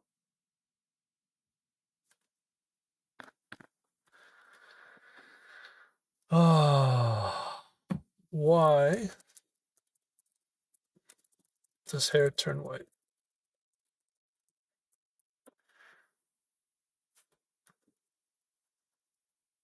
To be quite honest with you, I have no idea what I just did. All right. Quick synopsis of Dead Poet Society. Robin Williams sees the day. Think independently. Secret club. Express themselves in the cave at night. Huh.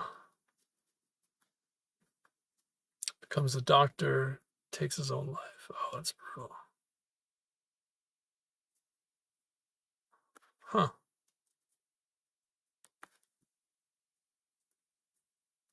Dang.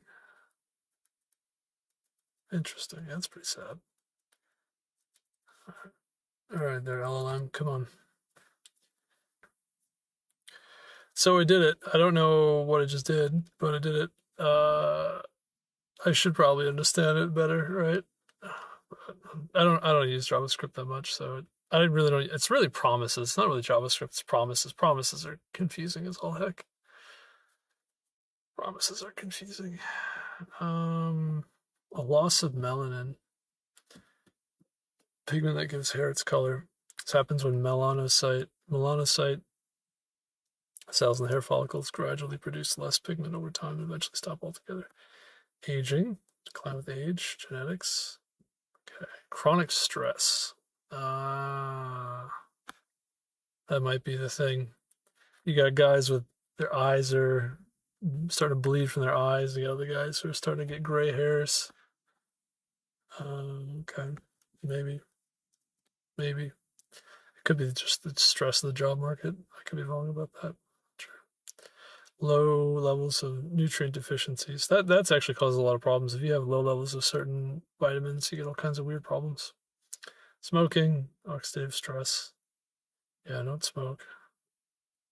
Medical conditions. Alopecia. Okay.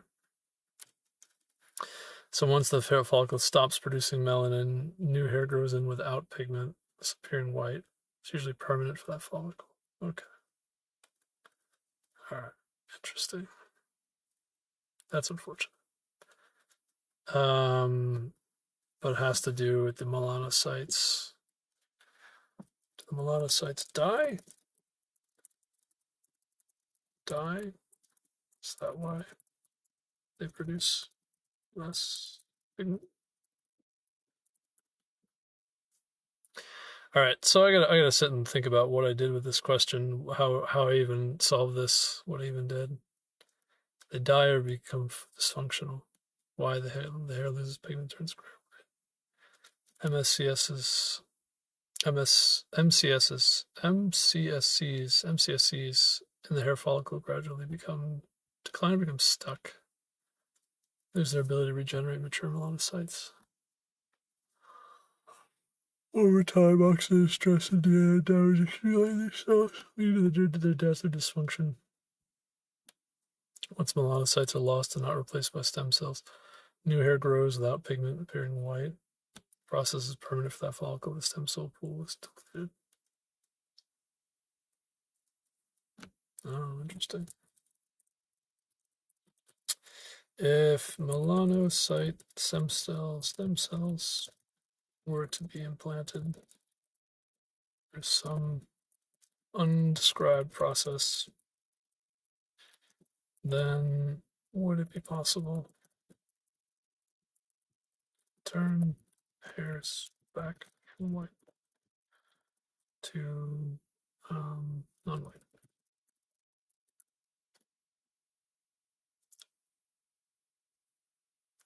Let me, I gotta look at this again to see what I did here. Still present but inactive, restoring their function, including via implantation reactivation, could potentially reverse white hair and restore pigmentation. They don't always die when hair turns gray. Research shows they can become stuck in the hair follicle and lose the ability to mature into pigment-producing cells. Mouse studies reversing the stuck state restored the hair color, suggesting graying isn't always permanent. 2023 study found that MCSCs can move between compartments in the follicle to regenerate pigment cells, a process that fails with age. Documented cases of gray hair temporarily darkening after stem cell transplants, likely due to reduced inflammation and reactivation of dormant MCSCs. Application. If MCSCs are preserved or successfully implanted, their mobility or signaling is restored, it may be possible to turn white hair back to its original color. However, once MCSCs are fully depleted, reversal is likely impossible without introducing new stem cells. Cool. Thanks for the information. All right, so there you go. That's what you can do about your gray hair, your one white hair. You gotta get a reimplantation of MCSC hair cells, follicle cells. That'll do it for you. All right, how do I? So somehow I got this to work. It seems a bit odd though. So I wrapped a promise with this fulfill reject, and then I ran a then on it. If I got a fulfillment, then I returned fulfill of that result. Otherwise, if I got an error, I rejected with an error with that error message.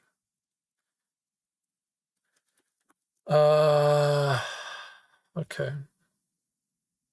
So it looks like the main issue that I had, like the idea wasn't terribly wrong initially. It's just I didn't really know what to do in cases that I guess threw somewhere in between. So it looks like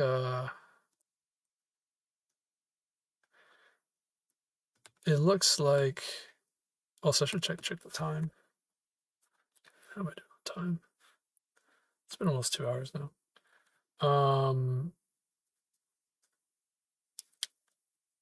It looks like the idea I had originally actually wasn't too bad. It's just setting a timeout to reject on the promise.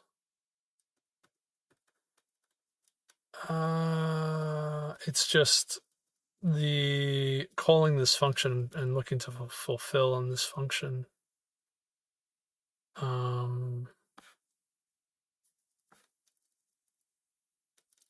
Used a wrapper so that way I can reject on an error and fulfill on.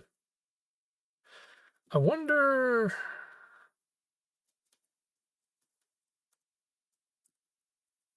I mean, does this make sense? It kind of makes sense. I think the issue is I think this might be the issue here. Inner fulfill. I think part of the reason I'm getting confused is that this promise doesn't call the outer fulfill. And that was the problem I was starting to have. This inner fulfill fulfills this promise with the result of the function call, but that's not the outer fulfill. I think that's where I was getting really confused.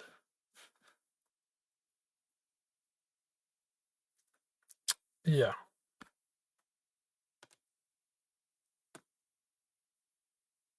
And the reason that I would want to wrap this approach, the reason I'd want to wrap this approach with, the reason why I'd want to wrap this approach with a promise is because this could reject, as mentioned, with a basically a throw. Like if I just tried to fulfill this outer fulfill with this function, which is what I tried to do before, the problem with that approach is that it could throw, and if it does, this function could throw, and if it does, then I'll have like an unhandled throw in the middle of my promise function.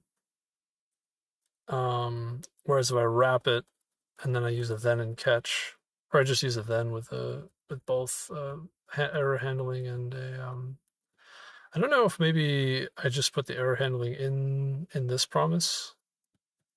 Let me ask that question now.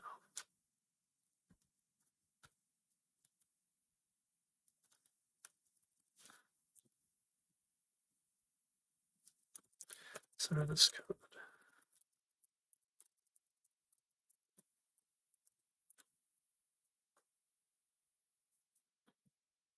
Yay, this is the best feeling. I don't smoke, drink, or anything else, nor do I plan on doing them in the future. I think I'm just stressing needlessly. Whatever happens, happens. Yeah, it might be stress. You might be dealing with like chronic stress. I'll tell you what about things happening. You don't want to starve to death. That's the one thing you don't want to do. Don't starve to death. That I experienced something along those lines, and it was not fun. Where I was basically in danger, and there are a lot of resources if you're in a spot like that. But that's one of those things that'll do a lot of damage to your body, and also you might not recover.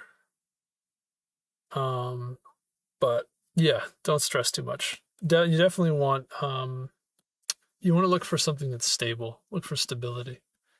And job markets can be extremely unstable. Same thing with housing markets. And there's a lot of fraud out there. Like I said, there's a lot of people lying, and they'll lie to you about how stable something is. That's really tough. That can cause a lot of stress.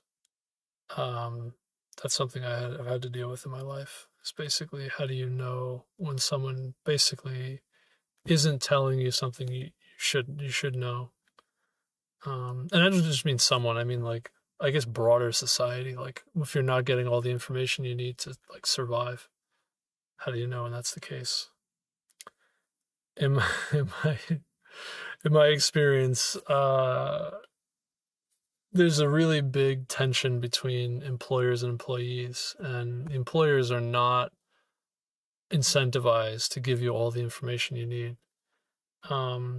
And then there's also people that work for those employers that are not, they're somewhere between employee and employer, where they're working on behalf of the employer. They're also not going to be in a position where they have, they're incentivized to tell you what you need to know.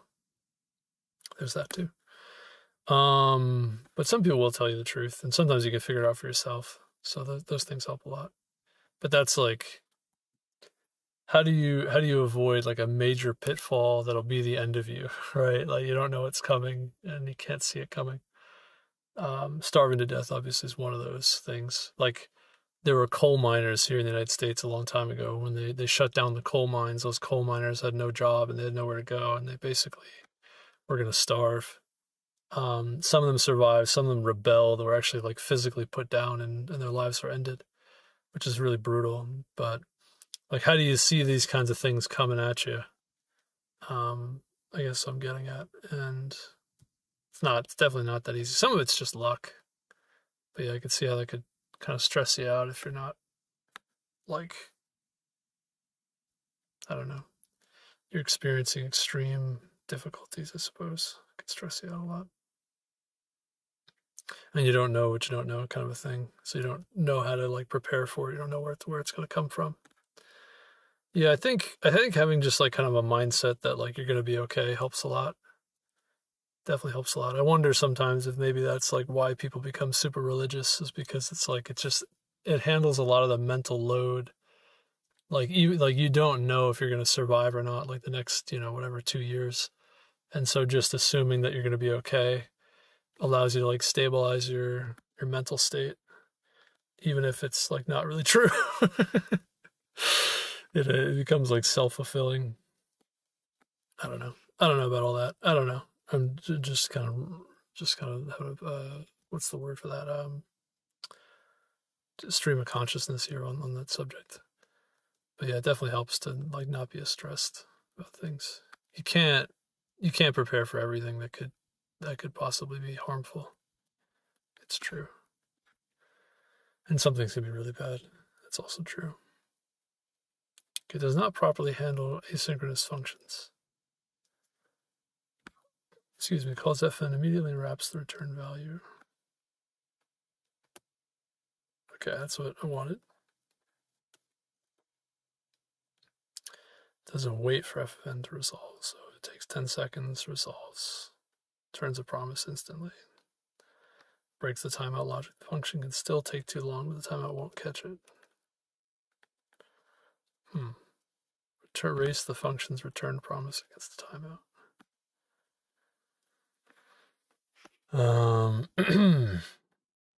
Promise.race timeout.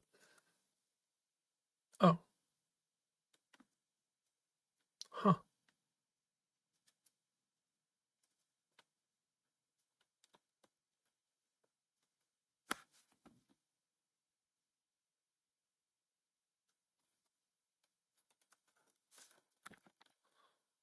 Interesting. So apparently my code is wrong.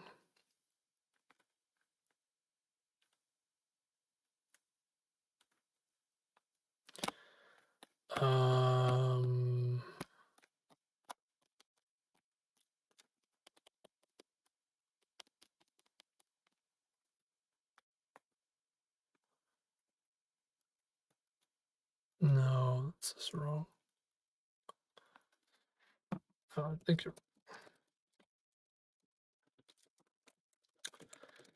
the reject function is called.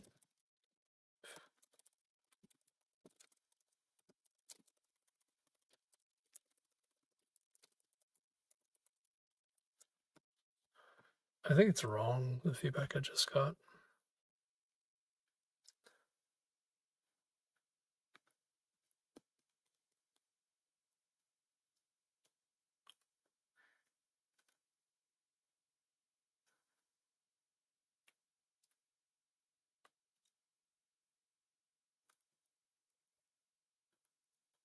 Okay.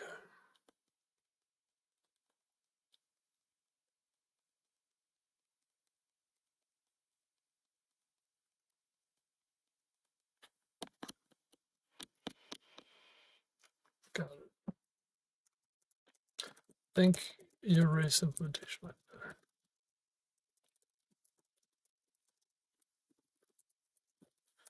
better. To clarity and more subtle issues when scheduled to run. Okay. We'll use the race implementation. Subtle issue doesn't clean up the timeout. Timer keeps running even after the race is won.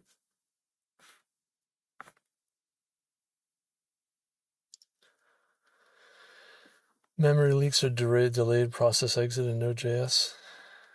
Do the timeout.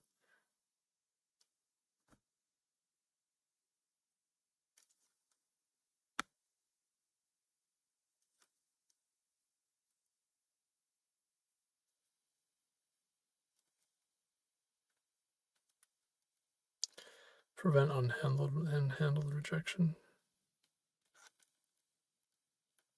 Wrap and clean up.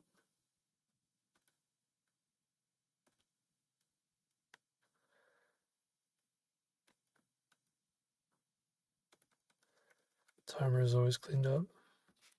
I'm not sure if that really matters that much.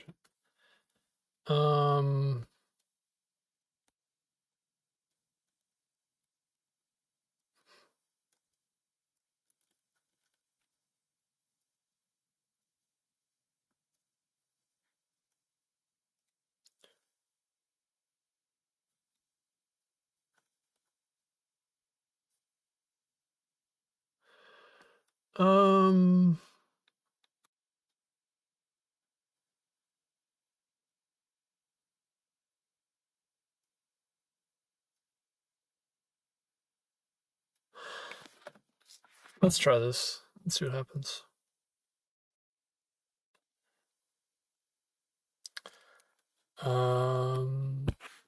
Right now I'm in third year of college. Obviously, I've yet to land my first job. Do you have a part-time job, either an internship or a part-time job? I'd highly recommend those things. Coal Miner reminds me about a movie I watched recently. It's called October Sky. If you've never watched it, I highly recommend it for a try. Leaves you motivated and happy at the end. Yeah, October Sky. I'll keep that in mind. Let's see if I can use the race routine here to see if I get something a little bit better. So this says promise.race with a timeout. We're going to race the function against the timeout. Okay. All right.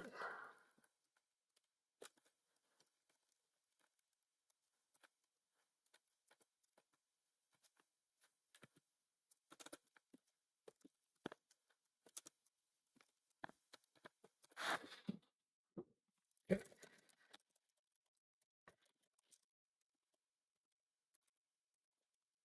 I don't think this is going to work, by the way. I think this is going to be wrong.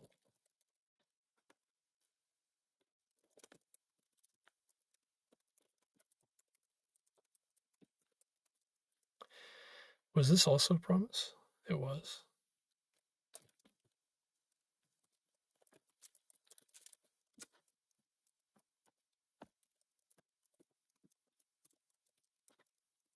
So we're gonna just reject, and this is gonna be set timeout,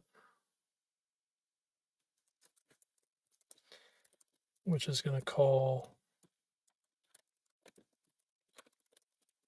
reject.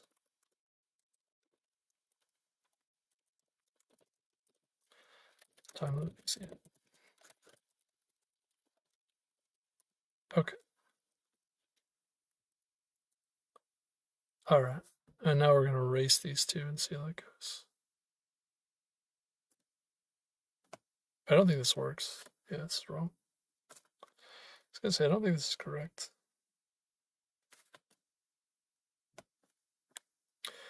Actually, that's my mistake.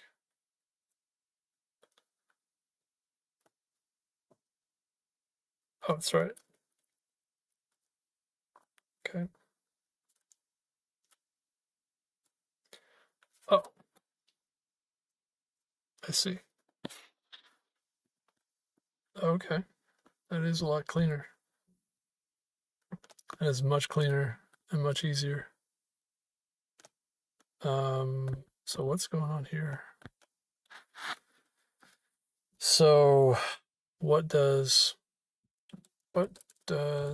promise.race do in this context?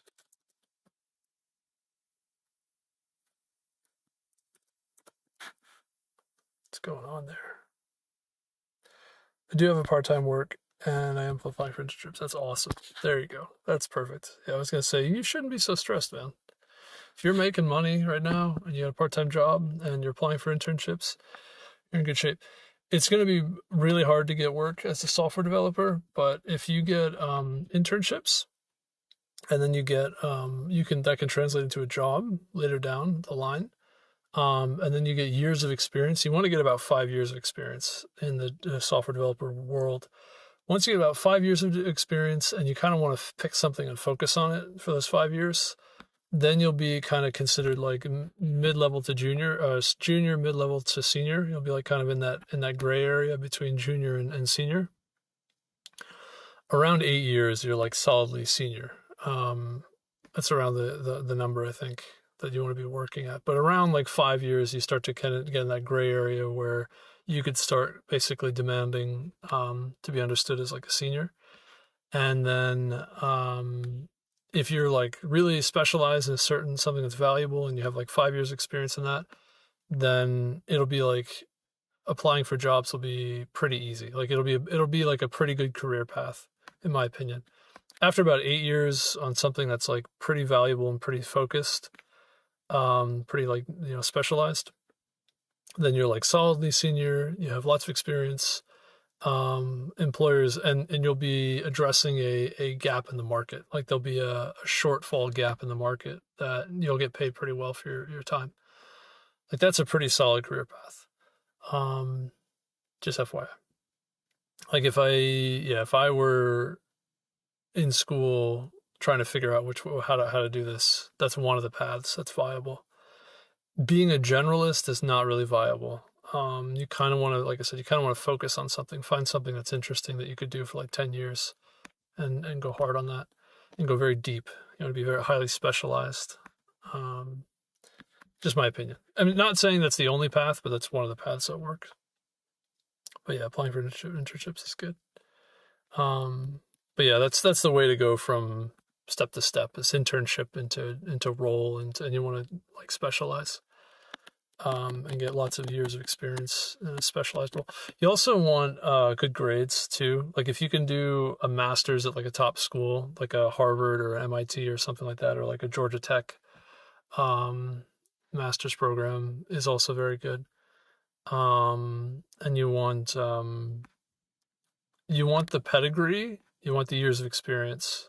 Those are like the two highest. Those are like two of the biggest things that and also like what's on your resume, like the things you actually did at your job, like the skills you have. But like you're specialized for the role, you have lots of years of experience, and you have good pedigree. Those are the things that employers are really looking for. Excuse me. And you also have to pass the interviews, but the interviews are not that hard to pass. They can be a stumbling block if you're not really like good at like figuring out what they want you to do in the interviews, but for the most part the interview process is not the hardest. They kind of just make up a bunch of stuff, and you kind of just have to know what they're going to ask you, and that's it. And there's not that many things they could ask you, quite frankly. So it's not the hardest thing, but it can be a little overwhelming if you're not prepared for interviews. Like if you have no idea what you're doing with interviews, it can be tough. But broadly speaking, it's a kind of a small set of things they could ask, and it's more of a knowledge test. Like you mostly just need to like read up on what you need to know for the interviews, and you'll be all right. So it runs two promises simultaneously. The original async function timeout promise that rejects up to 2 milliseconds returns the first one to settle, resolves or rejects before this result is returned. Timeout rejects important notes. Slower function still runs in the background, it's not canceled. The timer is not cleared. Can cause memory leaks or delay process exit. Use finally to clear timeout. Do I really need to clear the timer? Further, especially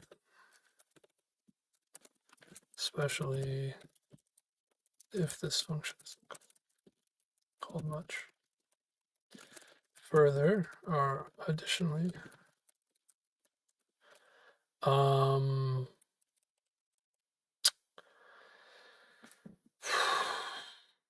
does this race function wrap the fn function in a promise? How does this? I noticed that even when a throw, what is that called? An exception is thrown. It's thrown, the erase function seems to have handled this.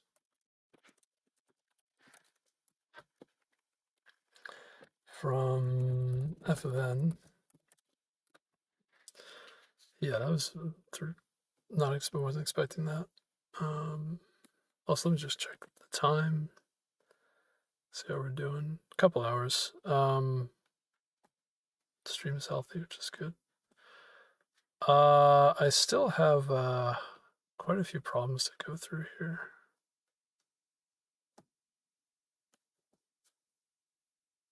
Oops. Oh.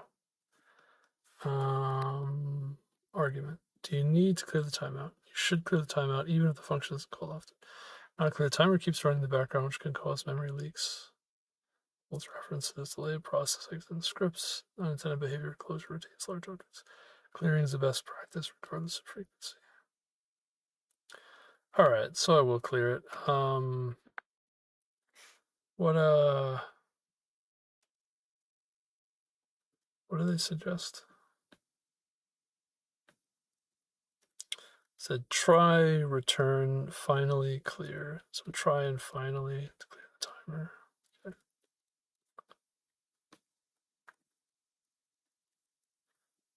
Okay. Timer ID.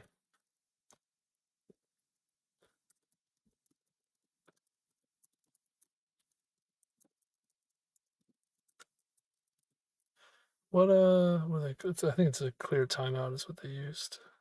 Yeah, clear timeout.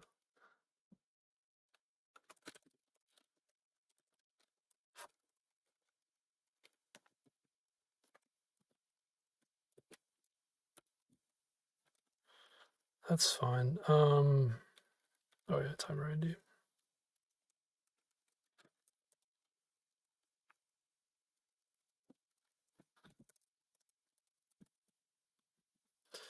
Let's try this one.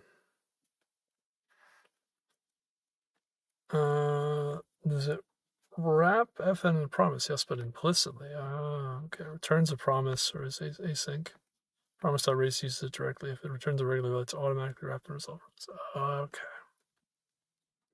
Oh, all right. Automatic wrapping. Threw me off. Grateful. Function exists. Does that. Wrapping helps load promises. This is a case I think where syntactic sugar is pretty good. Helps handle all the wrapping involved.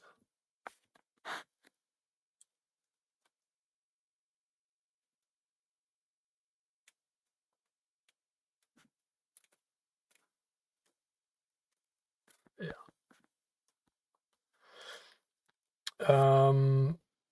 I am from India. I've not yet planned on going abroad or anything, but maybe I'll come there someday. Meet you for selfie. Yeah. Shabiash, what's up? Alukik Mishra. I mean, Alukik, stay here. Oh.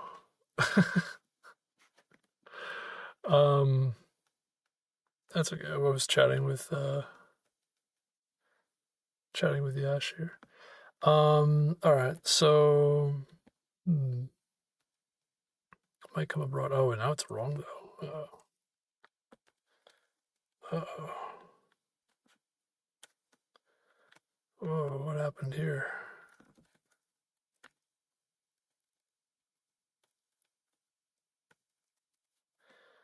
Oh no. Interesting.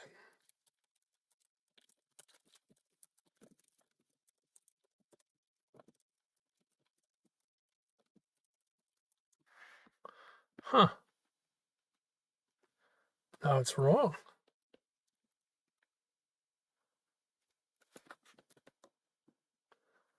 Let's see what it says.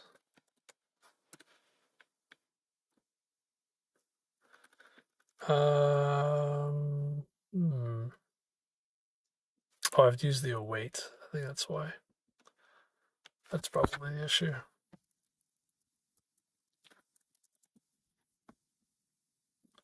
Let's try that. There we go. That's what's wrong. Okay.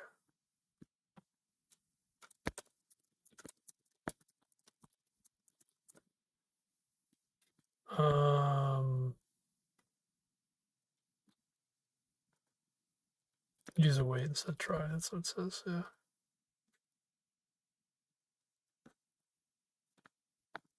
Got it. Interesting. Okay. Cool. Cool. All right. Let's go to the next question. This is an interesting question. It's an interesting solution. Yeah, so wrapping this in a function automatically is very helpful. And then I'm not sure how the race is implemented underneath, but that's very useful for this particular question, particular problem. So I literally create a timer that races against the function execution, and this race will wrap this promise. Interestingly, this doesn't stop the execution of this function. It just races the two of them, which is kind of peculiar. All right, let's look at more questions. See a quick detour to work on some JavaScript promise code. Learn some things about JavaScript promises. A matrix diagonal is a diagonal line of cells starting from some cell in either the topmost row or leftmost column and going in the bottom right direction until reaching the matrix's end. For example, a matrix diagonal starting from mat 2, 0, where mat is a 6x3 matrix, includes cells mat. So it's going to be 2, 0 is the bottommost row and the leftmost column, and then actually goes down further. Okay, 2, 0, 3, 1, and 4, 2. Interesting. In the bottom right direction until reaching the matrix's end. Given n by n matrix mat of integers, sort each diagonal matrix in ascending order and return the resulting matrix. Okay, so before, after. Oh, all right, so there's this kind of L shape where the beginning is. Okay, I'm going to write a subroutine to abstract the 100 by 100 is not too bad. We solved the problem that's very similar to this already. We're going to do it again. We're going to say, we're going to have a const auto read and then a write. And then we're going to read the data into a temp vector and then write the data. And we're going to do static, I think 100 vector int temp 100 empty. We're going to do, yeah, we're going to fill temp, or we're going to clear temp initially. Actually, we're going to clear temp at each read and write, or each read. Come back to this. And we're going to have the direction is already kind of preset. So we're just going to have a start row and column. And then, yeah, that's going to be fine. So there's the read and the write. I think, and we'll do for ints, so we're going to do down the rows. So r is 0, r is less than m rows is going to be mat.size. M columns is going to be mat of 0.size. Almost always these are non-empty, so it's can do it this way.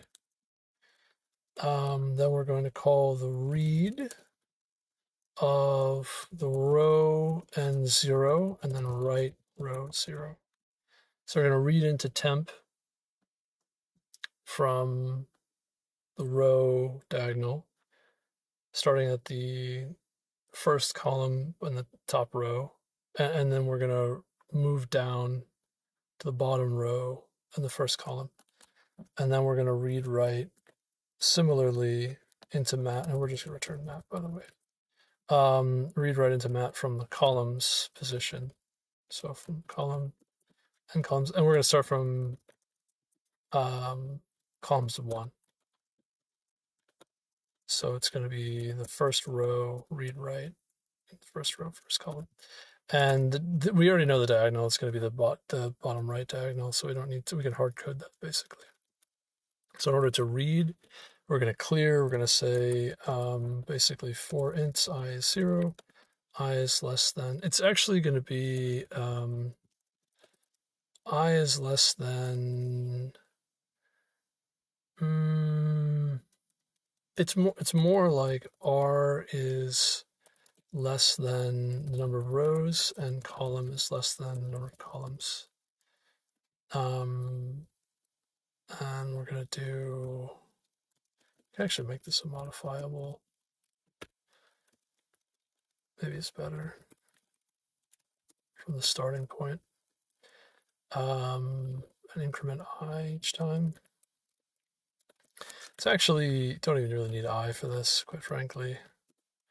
Oh, no, you do. Yeah, you do. Yeah, you do. I'll explain why in a minute. It's actually better to do, yeah, come back to that. But in this case, it's easier to do, you're going to increment the row and decrement increment the column. Yeah, actually moving in that direction is just incrementing both. So we say temp of I is equal to mat of RC, and that's going to read. And I think it's actually easier than that. When I clear it, I don't remove the memory, but I do remove the, like, I guess its size, something like that. So I can't just write directly to it. I think I have to push back. I could be wrong about that, but that's going to be the read, and then the write is very similar. It's just going to be in that diagonal direction. Mat of RC equals temp of I.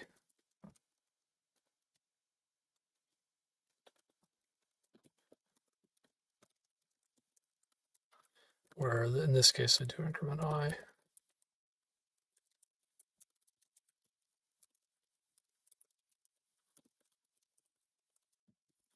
And there's one more element to this that I'm missing, and that is sorting. I think it's got to be non-decreasing, right? Ascending order. Okay. So after I read, we just sort.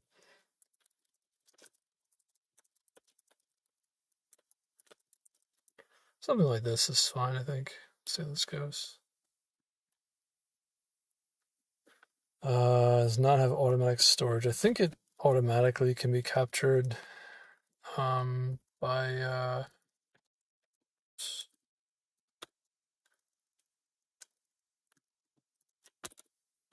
think it can automatically be captured because it's static. I could be wrong about that, but I think that's how it works.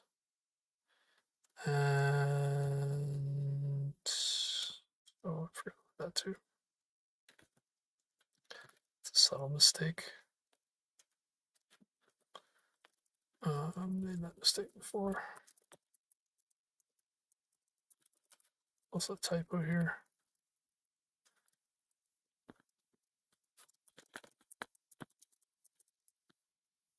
So M rows and N columns.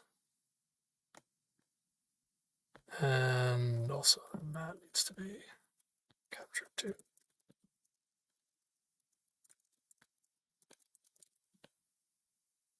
Okay.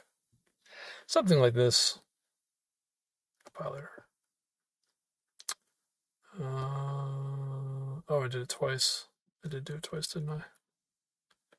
So I did. Copy pasting code.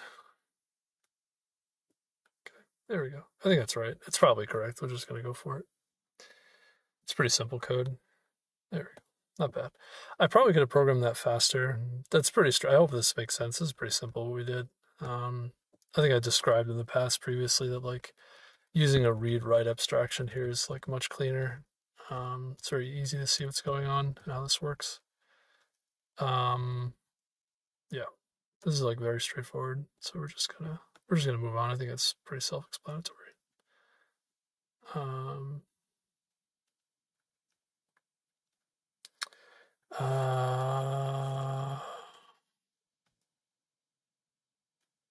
Let's wait for 5 minutes patiently. Thank you, Yash. Appreciate that. Okay. Got 2-year gap. Will LeetCode help? Don't spam your answer. Studied in IIT. Which one? Don't spam, please. Yeah. No. 2-year gap is not good. LeetCode will not help. LeetCode is just a filter. So employers use LeetCode as a reason not to hire you. If you're good at LeetCode, it doesn't mean they're going to hire you. The reason they hire you is because you've got a good pedigree, you have a lot of experience, and you are specialized for the role they're looking to fill. If you're doing more generalist or entry level or junior type stuff, the market is oversaturated. There aren't enough jobs to go around, and you're going to struggle to find work as a software developer. What you can do is you can write software for yourself. So open source projects, start your own company, write your own software. You could license software you've written. These things will help a lot if you need more experience. But the main thing, what should I do then? I can't tell you what you should do, but I can just tell you what some of the things that are viable you can do. You could stay in academia if you want. Basically, PhDs will pay you to learn. Getting a PhD will basically position you more as a senior kind of type person, and you can get paid to do it. You can join the military if you're interested in that. The military has all kinds of benefits. If you're in the United States, I'm assuming you might be in India. If you're in India, it's a little different, but military is good. And they do have opportunities for like programming sometimes. That's another viable path. You do need to find a way to make income. So like you definitely are going to want to have like some kind of part-time job, in my opinion. And then, you could always work on your own projects. That allows you to gain experience. It's not the same as corporate experience or production experience, but if you have a real product out there that people are using, that really that reflects very positively on you. No chance to get into software. It's not that you can't get into software. It's just that it's extremely competitive to the degree that about 2 out of every 3 people are probably like, there aren't enough jobs to go around. I would guess around two out of every 3 people won't get a job, not because they're not skilled, but because the job doesn't exist. Like there are way more developers than there are jobs, like to an extreme. That's my understanding. So it doesn't matter how good you are, like it just isn't a job. Bro, I tried multiple times to stay consistent in coding, understand the code better, but it's so hard. What's up, Cuckoo? Welcome. Hello. Yeah, it's tough. Programming is hard. Programming is hard to begin with, and then the job market right now is absolutely brutal. So yeah, I recommend like things that you can, options for, I don't know what you should do. I don't know. Everybody's different. Everybody has their own kind of thing going on in life, but definitely some kind of stable income, some way to continue to function. But as far as like what the market is leaning towards right now, as far as software is concerned, like generalist, entry level, all this kind of stuff, there aren't enough jobs to go around. But highly skilled, specialized stuff there's a shortfall, meaning like they need more people who are like really skilled. So if you have like 10 years of experience with something very specific, you're gonna have no problem getting jobs. You'll get really well paying jobs. Like AI right now is like a big one. Like if you're able to get into like an open AI or something, you have like ML skills, AI skills, like that's super, what's the word? That's super highly valued at the moment. Stuff like that, like things that are like super specialized, super niche, super like valuable, but like also things that it usually takes a lot of time to develop, and you have to get like a verifiable experience. Like, so like even if you make your own project, they won't necessarily want that, because your own project won't necessarily be like production quality. Like it won't be necessarily the same level of like difficulty and kind of learning experience as like if you worked at a corporate in a corporate environment. But if you do make your own product and you do sell it, like you can make money doing that. I don't really recommend. I wouldn't recommend trying to make your own software. Only because it's very difficult to actually make money doing that. And it's also very difficult for employers to recognize that what you did is actually like advances your abilities in the domain that they're interested in. So like obviously the best thing is if you have a job in that field. Internships are really good. That'll give you experience in that field. That's verifiable. You can work on your own projects, but it's a little risky, as I mentioned. Like you need to have some kind of stability. But other options, though, like I said, in the United States, if you join the military, it's just like the benefits are just really good overall. And they do have IT related stuff that you can do in the military. But again, I think some of you guys are in India, so I'm not sure. I'm already earning, I'm teaching. Oh, there you go. There you go. That's great. That's fantastic. So you need to do LeetCode. No. I'm not saying there's no need to do LeetCode. That's not correct. They use it as a filter. So, meaning if you apply and you want to get the job, there's going to be 3 other people who are applying at least, right? I think right now it's like hundreds of people per application. But let's say if it was just, let's say we just compared the number of jobs to the number of people who could be applying, or not could be applying, but the number of people like just in total, at least 3, right? At least 3 per job. So just about. They're going to use LeetCode, among other things, to tell those 2 other people they don't want to hire them, and then they will hire you. But they use more than just LeetCode. They do LeetCode, they do behavioral interviews, they start doing AI interviews, they do system design, and they also do like several rounds of interviews, and they also do, as I mentioned, they do resume scanning to automated like ATS filtering. So they do resume filters. They do first round phone call interviews. They'll filter you out on that too. What else do they do? So it's like LeetCode is not sufficient. So LeetCode is just one of like a very long number of filters, and you need to be like exceptional at LeetCode. So you need to be very good at LeetCode in addition to a bunch of other things. Yeah. I think doing LeetCode sharpens your logic building at early stage. It has its own. Yeah, I mean, LeetCode's not bad to do on your own anyway. Like if you just want to develop skills, like personal skills, LeetCode's pretty good. Like you just saw, I just learned a little bit about like promises that I probably wouldn't have done any of that unless I was working on a project that involved promises. So like you do learn stuff when you LeetCode. It's not bad to do, but as far as your career, LeetCode is mostly a filter. They mostly use it to tell people that they don't want to hire them. It's not really beneficial beyond that. And again, like not every company uses LeetCode style, but it depends on the company. So like if you go for like the FANG companies, they use LeetCode. If you go for like the more niche, higher paying, like fintech, like I was in fintech, they're actually harder, like significantly harder, the fintech interviews than the FANG interviews, and they're like LeetCode on steroids. They basically use competitive programming. They want you to do like code forces and like Project Euler style stuff, which is like a level above LeetCode in terms of difficulty. Yeah. Oh yeah, I was gonna say the other thing that's good is staying in academia is fine too. If you can get like a PhD, you can get a university to pay you to earn a PhD, for example. Like that's a really good option. That's probably like one of the better options for most people is just stay in academia. I'm already earning. That's really good. Doing LeetCode sharpens. Yeah, LeetCode has some benefits. Solving 4,000 LeetCode problems won't help. I do have a stable job in teaching. I want to be in Google.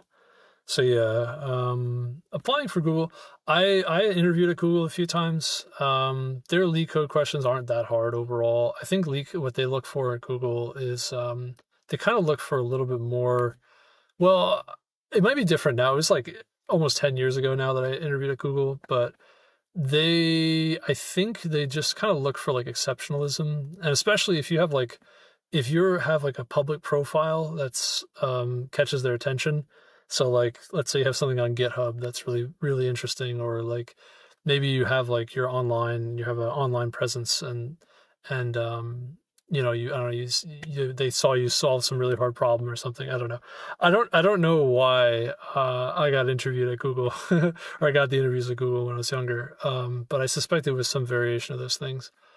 Um, yeah, I had been solving some really hard problems at the time, like Project Euler style problems, like not just Project Euler, but like the higher difficulties. So like at the time they had like percentages, so like 80%, 90%, 100% was like the hardest problems you could find on Project Euler. Those are like research level questions. Those are like sort of like PhD students would struggle with those kind of questions. Um, and like I had a live stream and like I had people who would come on and they'd like be annoyed with me because I'd be bragging about like, oh yeah, I solved this really hard question. And they're like, you keep bringing up that you solved the hard question, and I was like, yeah, well, why don't you solve it? I don't know. I don't know. I mean, I don't know why I got interviews, but I did. And I think also I had a project that was live too. I had a live game that was like you could actually play it, and like during the interview, I actually had someone play the game. That was cool. Um, I don't know if I can share that. I think you can share that. I think that's fine. But yeah, so I don't know. Again, that was a long time ago though. Things are a lot different now. But I was also using some of Google's ecosystem stuff. So did the back end was one of Google's things. Second year CSAI student, trying to learn more, make my own project. The main problem is consistency. Okay. Cool. That's good. Yeah, CSAI is probably a good path. Um, that's probably fine. Projects shouldn't be too hard in AI. There's a lot of opportunity for things to do. Do you like traffic on your channel, or do you enjoy coding with this little distractions? But I don't care. I mean, whatever people. I actually like. I would prefer if I get more traffic, but I like to do whatever. I like talking to people. I like chatting. I like hanging out. I also like to program too. Red code or something. So genuine. Thank you so much. Yeah, absolutely. Yeah, absolutely. Yeah, red coder is probably good. I mean, for the fintech roles, yeah, you want to be like basically like competitive programming. It should be very familiar to you. You should be pretty good at competitive programming. That's kind of one of the things they filter for. Like I said, the fintech stuff is a little bit harder than the Fang. The Fang is more just LeetCode. A lot of LeetCode is basically just like knowledge based. You kind of just need to spend the time learning the algorithms, and you'll be fine. LeetCode overall is really not that hard, quite frankly. Some of it is really tough, but some of it's not that hard. A lot of it's not that hard, and especially because a lot of the time they have solutions that you can study, so it's not like crazy. It is. If you don't study the solutions, though, there are some like I've had interview prep for I want to say it was fintech. I'm not actually sure. I think they were ambiguous about who they were preparing for, but they asked me questions that would be basically impossible if you didn't know about the algorithm involved, because the algorithm itself took all of humanity like 100 years to figure out. But meanwhile, if like meanwhile if you were going to try to come up with that on your own, it's like you don't have 100 years to figure that out. All right, pandas question, here we go. Reshape data pivot. Data frame weather. Write a solution to pivot the data so that each row represents temperatures for a specific month and each city is a separate column. The result format is in the following example. Okay, example 1, inputs, output.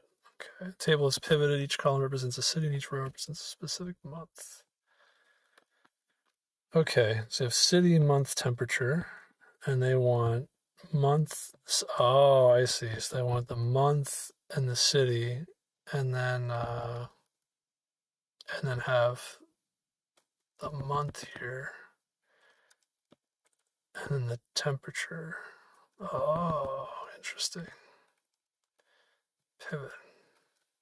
Okay, so obviously there's like a pandas pivot subroutine, which we can just call. But let's see if we can get an implementation for that. I don't know enough about pandas syntax to like recreate it myself, so I'm gonna have to use some AI to to help find out how exactly to do this. All right, let's do. Okay, first let's look up the pivot. So pivot in pandas. Let's start with that. Then we want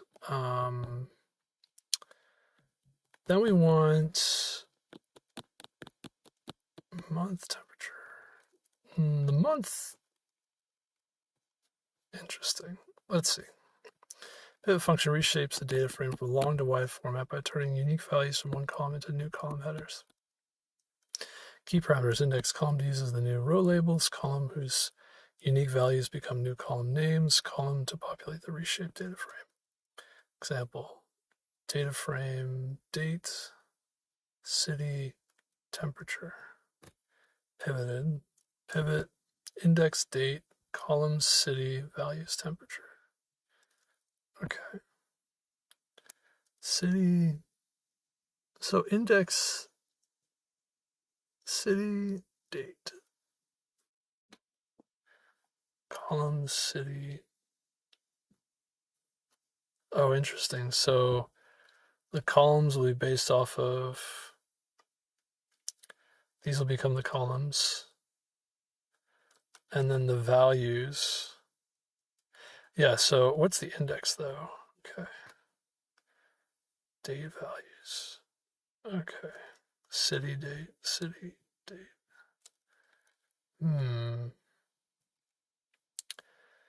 Fails if index columns, pairs of duplicates, use pivot table instead. Does not aggregate data, just reshapes, can handle multiple value columns by omitting values.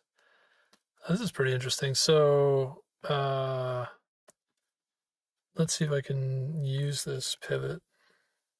So we want df pivot. Turn weather.pivot. Excuse me, I mean, this is basically just learning the syntax here. Index columns values, what do they represent? Column to use as the new row labels. Okay, the new row labels, I guess, is the month. That's what I want. So index is going to be month. Then columns, new column names. It's going to be the city. City.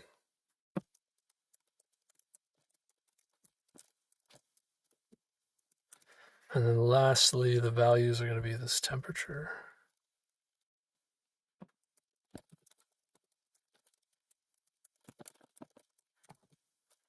Let's see what we got here.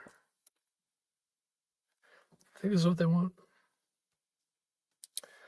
In that case, I'm going to post about your channel on LinkedIn. I especially like your way of giving reality checks against. Yeah, sure. Thanks. I appreciate that. Yeah, you don't have to if you don't want to, but I appreciate that. Cheating in contests at Code Forces. Don't do that. Don't do that. That's not good. So, I think it's Code Forces too. Code Forces, about 80% of it is knowledge based, meaning like you've learned the patterns beforehand. 20% of it is ad hoc, meaning you can't really prepare for it that easily beforehand. You need to know like problem specific stuff that's, unless you've seen the problem, you won't know it.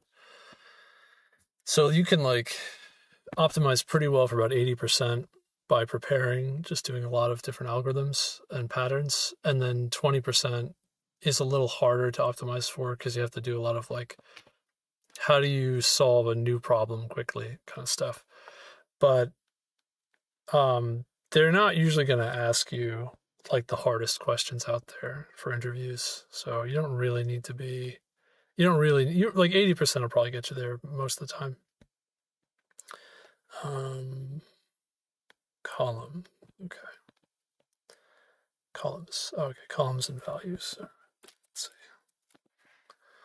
see. This may or may not be what they want. I mean, I'm assuming they, I mean, they probably want an implementation of pivot that's not quite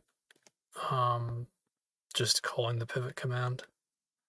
I'm not really sure what the point of this is or was, but this does help me learn the syntax a little bit more. So the idea is that we're going to take the index is going to become, I guess, the left side column, and those are going to become unique. So it's going to be January, February, March, and April and May. And then the columns are actually going to become, or rather the columns are going to be row elements, again, unique or deduplicated. And those are going to become the column names, I suppose, in the data in the table. And then the values are going to be what you actually find in the in each record. Okay, interesting. So the index, you'll still find those values in the record, but they're going to be more of a like a key almost. That's interesting. So that's the reshaping. That's pretty cool. I like that.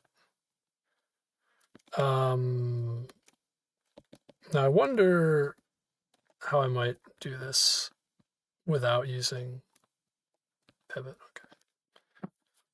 So what might this look like without using pivot? How might I program this? Pandas. Okay, let's see if we can get another idea about like how could you program this without using the pivot command directly. Group by and unstack, which gives you full control of the reshaping process. Okay, manually pivot using group by and unstack. Oh wow, okay, set index, date, city, temperature, unstack city. Creates a multi-index. Select the temperature column. Unstack moves city from index to columns. Handles duplicate date city entries like pivot. More explicit control over grouping aggregation, equivalent to pivot table when duplicates exist. Okay, what does set index do in this case?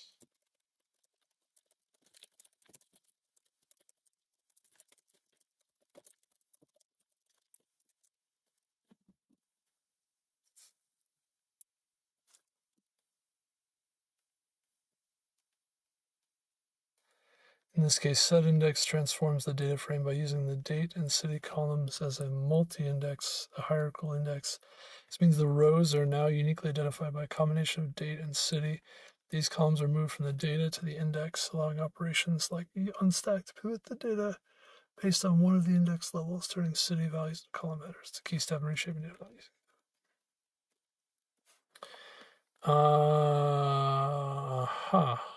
What is a multi-index?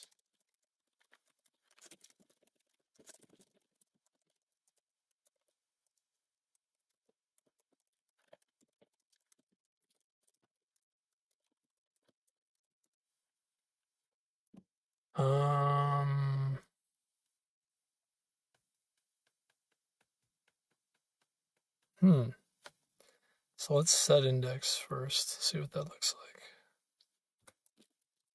Weather, set index. So in our case, we want, can I print this? Okay.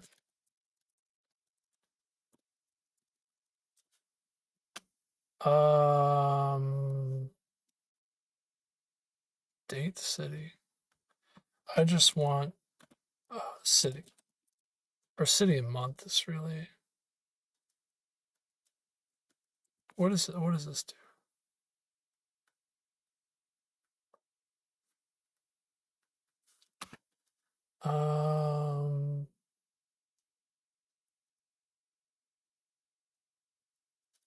Unstack. Also, I've been doing time.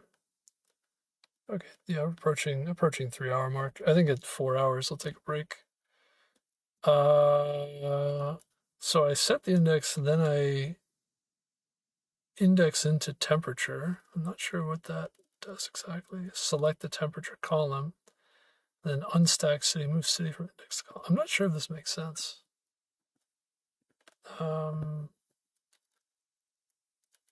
So when I printed here, so I set this index and then I printed weather.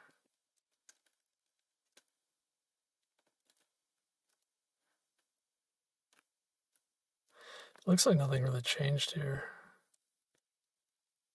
Let me see if I can get something resembling what they've described, or what the AI described.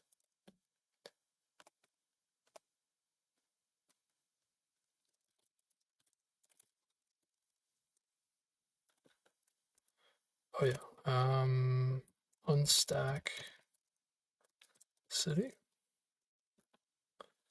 Not really sure what this does. What does unstack do in this context?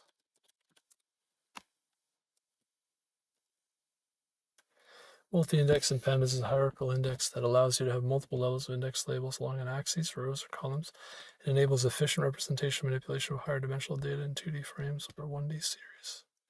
In the context of set index date city, it combines the date and city columns into a single index with 2 levels, lets you perform operations like unstack or group by its specific levels.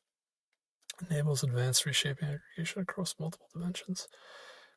Think of it as an array of tuples. Each tuple uniquely identifies a row. Okay, I think in my case, so this print doesn't work. Must be a multi-index. Okay, it's not going to be a multi-index because it's only one index. It's just the city. I guess the city and the month is what I'm looking for. And I would unstack the city.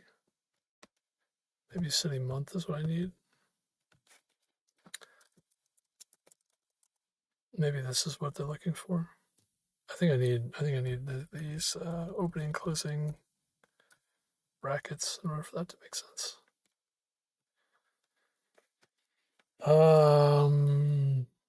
Combines the date and city columns into a single index, 2 levels, unstack or group. Oh, I see. Okay. Unstack pivots the last level of a multi-index city from a row index into column headers. Oh, transforming long-form data into wide-form. Okay, so that's critically important. Okay. So after set index, the data frame has a multi-index. Calling unstack city moves city values into columns with the corresponding data values spread across the new columns. It's the key step to manually replicating pivot using group by index manipulation. Okay. Okay. All right. City month.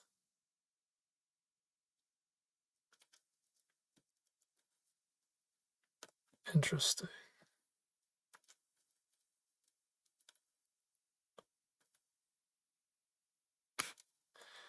What does this look like if I return this?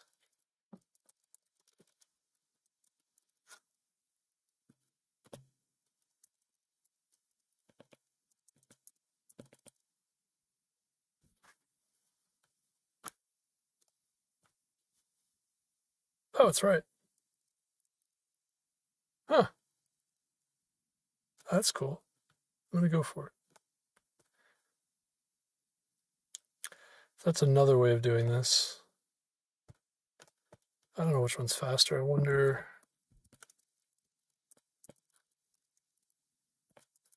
if this is faster. Typically, you want to hit that button first before you submit it, just to make sure you didn't make a mistake. It's not much faster. I like this one. Okay, so that's the pivot command, and then you can use a slightly more manual pivot command that takes advantage of a multi-leveled index, pandas multi-level index. So this will select the temperature.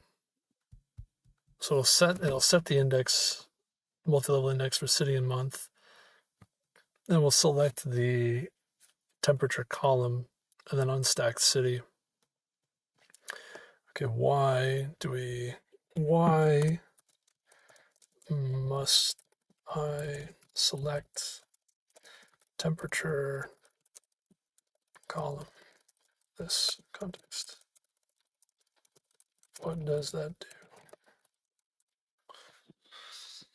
So like what happens when I index on the temperature column into this multi-level index? Select the temperature column after set index because unstack operates on the index, not the data columns.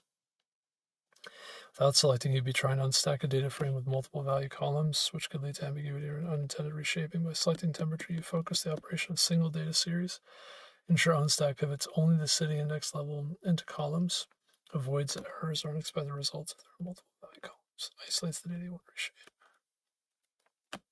Okay, does that mean data values that will be placed into the rows?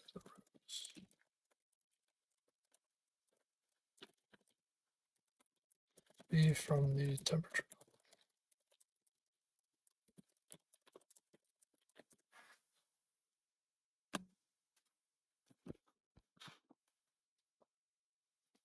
So I can kind of have an idea of how this works.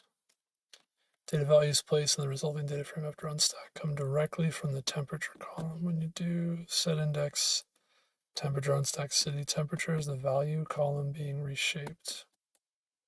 Date becomes the row index. City becomes the new column headers. Okay, the actual numbers like 55, 72 are the temperature values assigned to each data state city pair. Values in the final table are the temperature readings, now laid out in wide form. Okay. And so this shaping for more complex tables might be more involved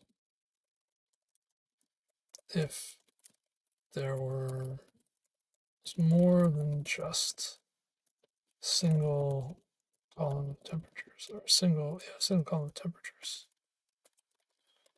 to reshape. Is that fair? In other words, I have something like f of xy equals z, where z is the temperature. XC parts.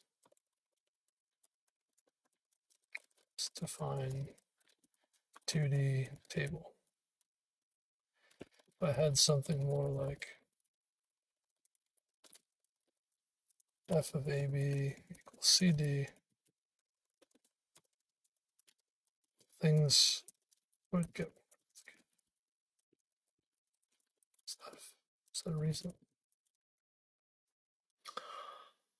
Yeah, I'm kind of thinking about how this reshaping is working.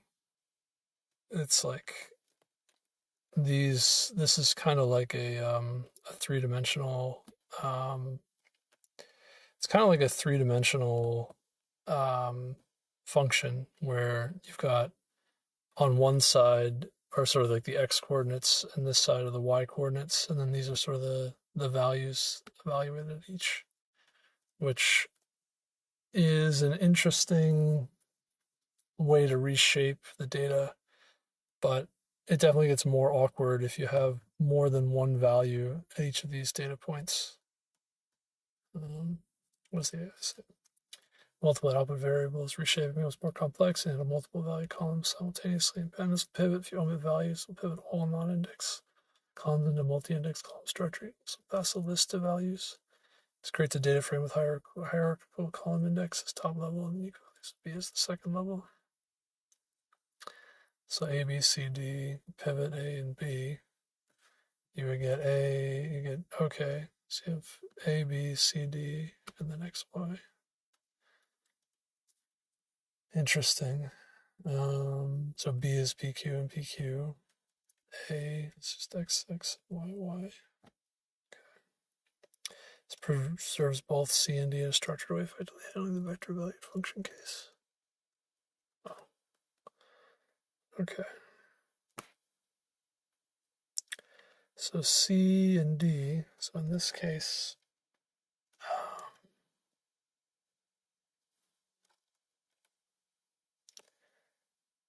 interesting.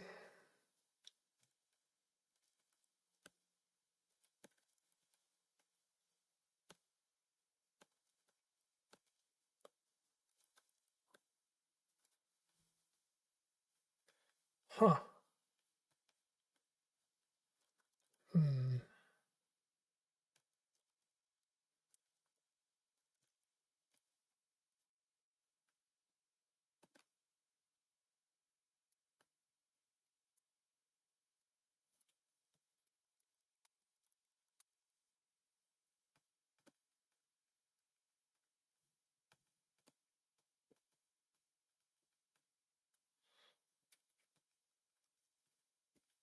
So for XP, you would want 1, 5.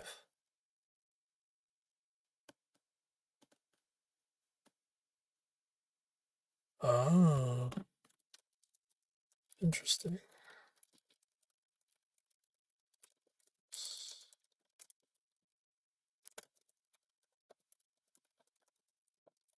Pivot table. Do C, X, P, C, 1, and X, P, D is 5. Which is desired. Huh. Okay.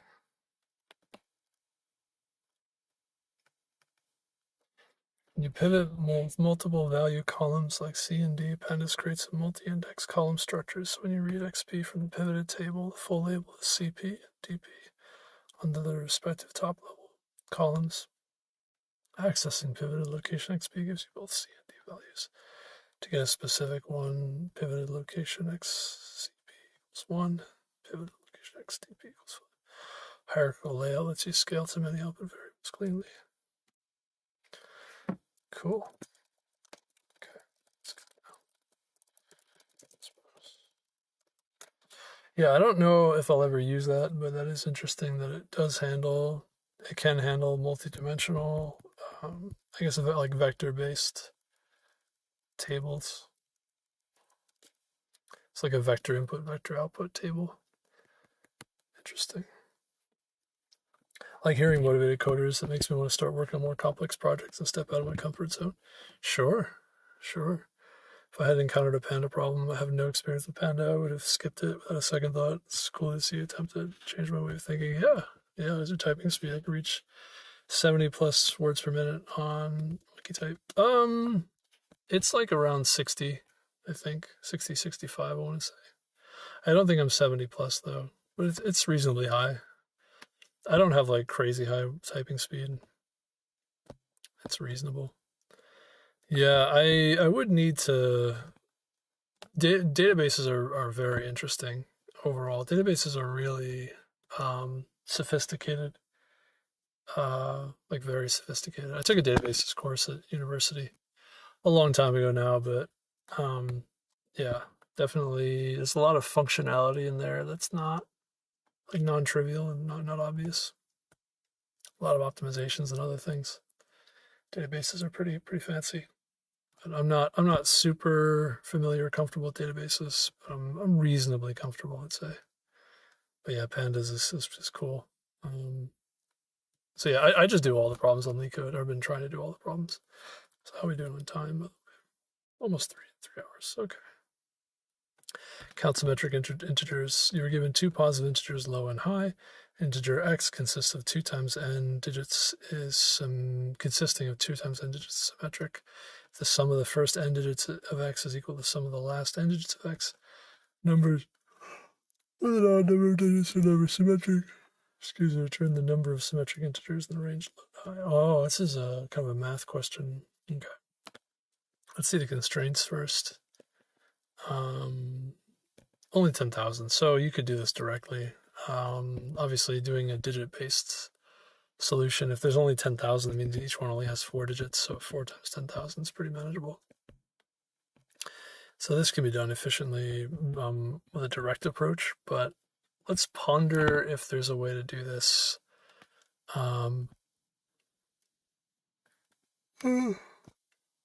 Let's ponder if there's a way to do this that's less direct.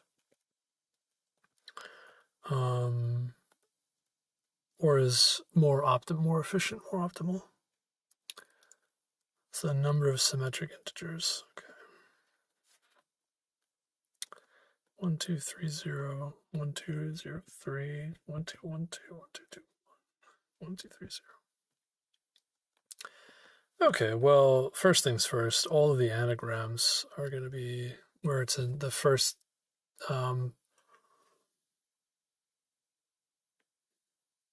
excuse me. Oh, hold on a moment. Hold on.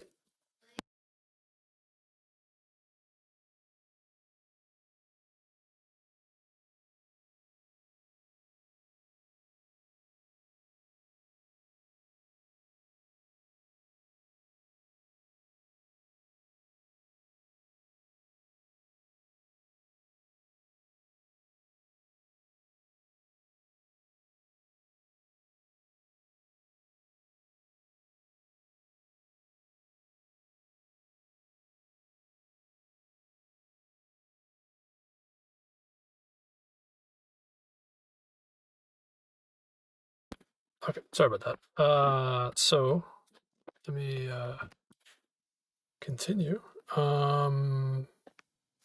So what's it doing? Yes, this could be solved directly, but let's see if we can think of a more clever way to do this. So as it turns out, since we're only looking at 4 digits, you can actually do this kind of in a much more direct way, because it's only going to have symmetric integers by definition if you have 2 or 4 digits, right? If we're only going to be 1, 2, 3, or 4. 1 and 3, they said explicitly those are not going to be counted. So there's only 2 and 4 to consider, and then obviously they went through the 2 case already here. So anything between 1 and 100 is just always going to be 9. And then it's just a matter of going through the numbers that are 4 digits. So if it's 4 digits, it's going to be either the digits match, so they're anagrams of each other, which they show here. Excuse me, they show these two. And since there's only 2 digits, that's basically just the same 2 digits copied across or the same digits swapped. So it's literally going to be like every number twice every basically like 2-digit number in that range. And then also, by the way, you have to bound it too. So like 1200 to I guess 1221 is within the range. So all of the numbers between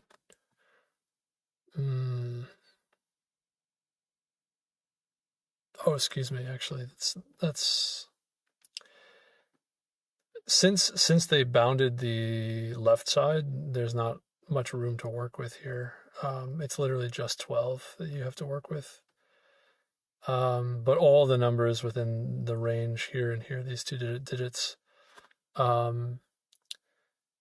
as long as the, I guess, upper bound is possible.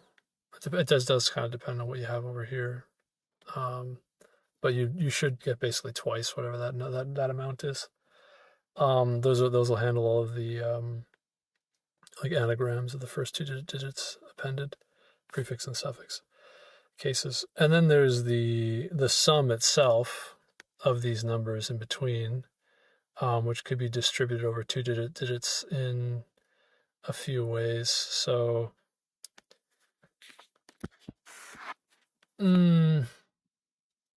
that could be, for each of these numbers, you can get a sum.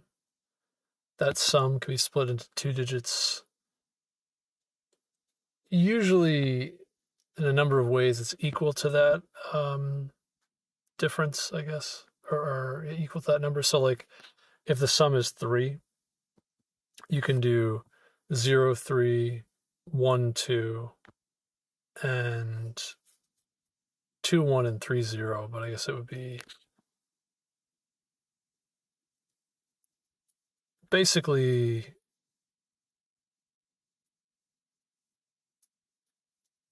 half of the number plus 1. Is that right?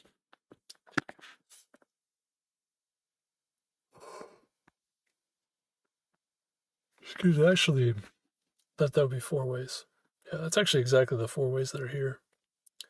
0, 3, 1, 2, 2, 1, and 3, 0. So it's whatever that digit sum is, plus 1, because you have a 0.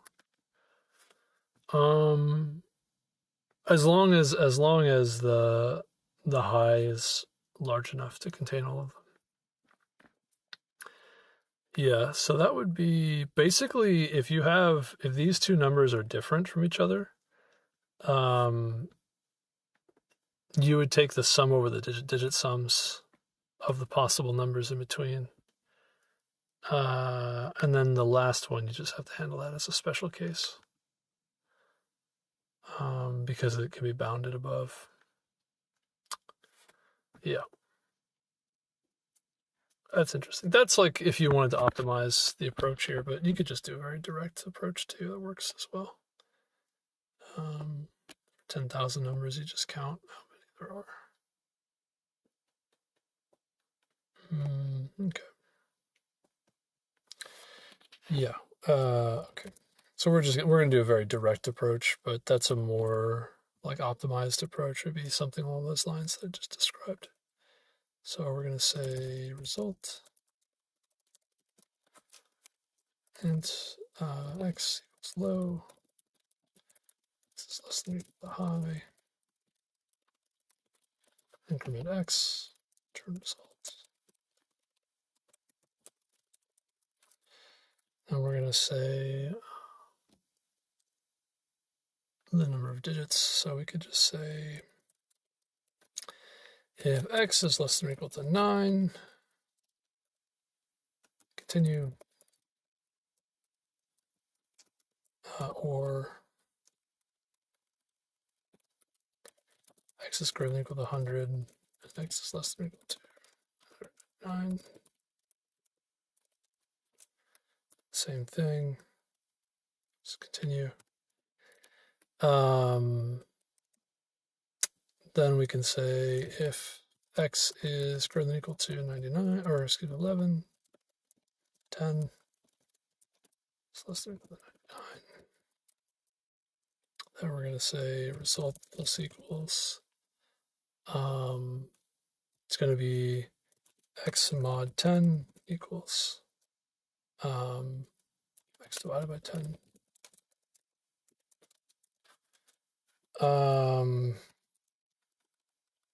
And then if continue, and then otherwise, this is the for case. We can just get each number, I guess. So we can just say constant a is, we'll do backwards. D mod 10 is 10. C. I'm sure there are better ways to do this, but this works fine, I guess. B.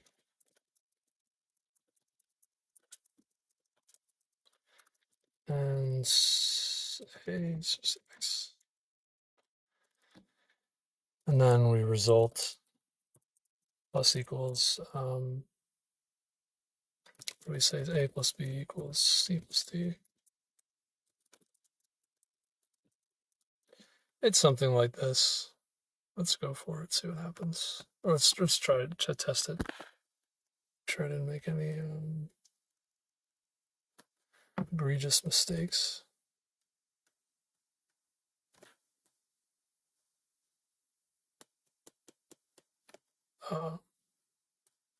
That's not good. TLE.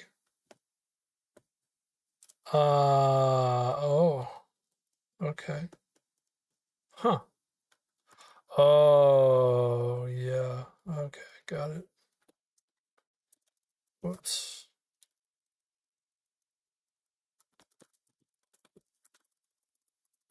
I made that mistake before. Use a temporary variable or copy.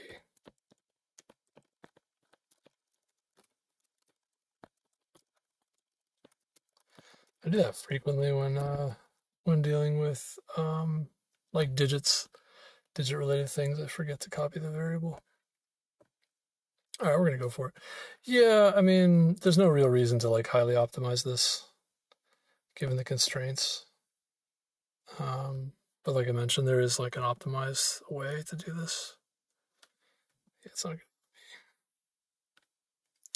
Surprised it doesn't give me the 0 milliseconds. This is pretty.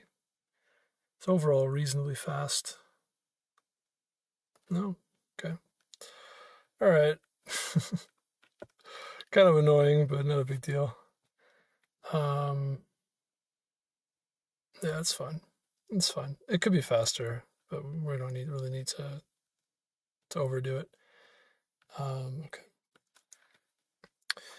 What is your typing? Oh yeah, it's about to be 12 a.m. My country. I've had a lot of fun learning. Thanks a bunch. I'll join you again next stream. Take care. Yeah, I appreciate that. Take care, Yash. Take care. Appreciate you coming by, saying hello, hanging out. Yeah, it's getting late over there in India. It's true. Let me continue. I'm gonna keep going until another 40 some odd minutes, and then take a break, I think. But yeah, like I mentioned, that question's kind of on the easier side, mostly because of the range that you're working with, that they're asking about. There are ways to kind of work with that problem, I think.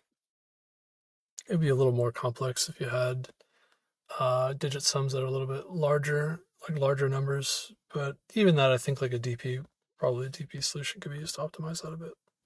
So not the hardest question, but I went with just like a very simple solution. It's not the most efficient, but works.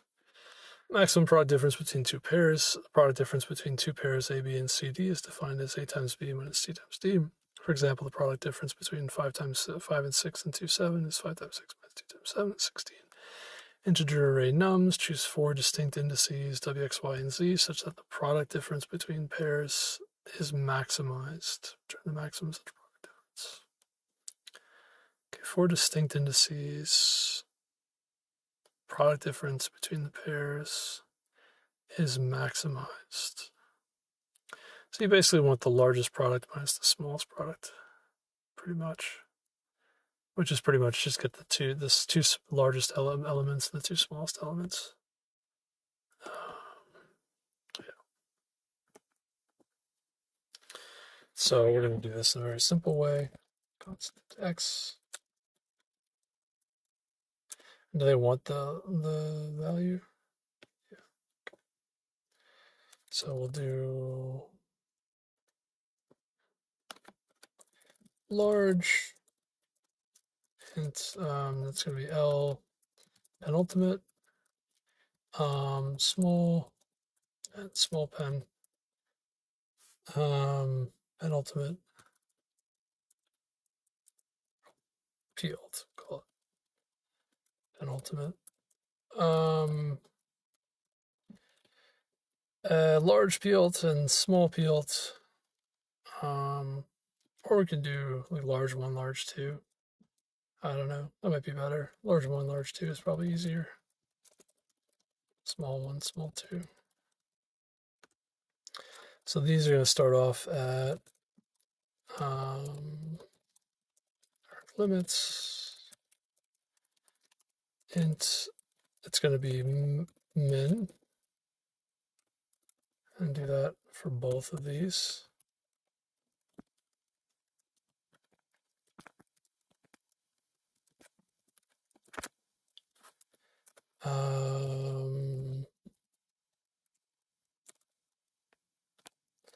And the same thing on the other side, maximum.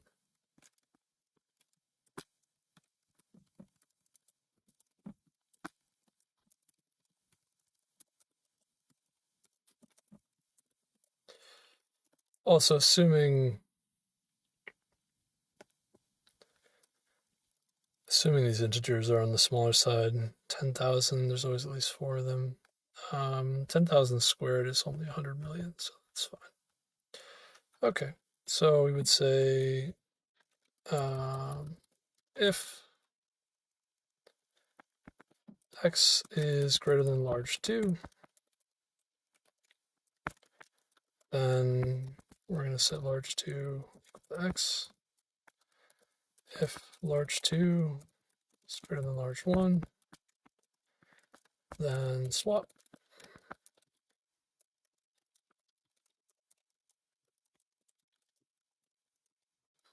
And to do the same thing for the small values. X is smaller than small 2. Small 2 equal to x. Small 2 is less than small 1. Swap. Small 1. Small 2. Turn large 1 times large 2. Small 1 times small 2. And I think that's it. I think it's that simple. Yeah, it's pretty straightforward. That's a pretty straightforward question. Just find the 2 largest values and the 2 smallest values, take the difference between their products. Not really a lot to talk about there, other than like there might be cleverer ways to find these minimums and maximums. Yeah. Surprised that this has such a long runtime. There may be a more optimal way to do this, but this is overall pretty simple. You could do you could use counting sort too. It might be better. But that's fine. Might be faster. Okay. Sure. Sort by. Given an array, and a function f of n, return a sorted array. Sorted array, you can assume f of n only returns numbers, and those numbers determine the sort order of sorted array. Sorted array must be sorted in ascending order from the f of n by f of n output. We assume that fn will never duplicate numbers for a given array. Okay, so there's this array, function f of x turns the number passed to as the array sorted in ascending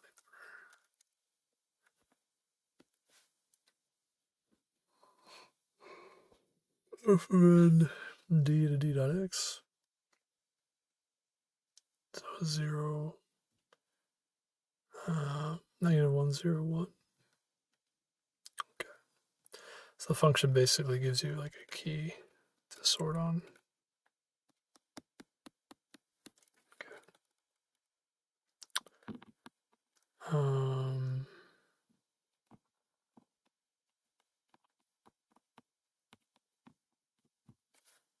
Okay, interesting.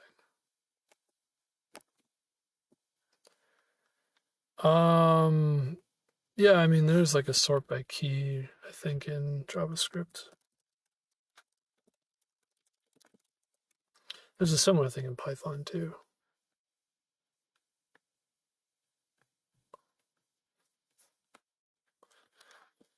Compare function.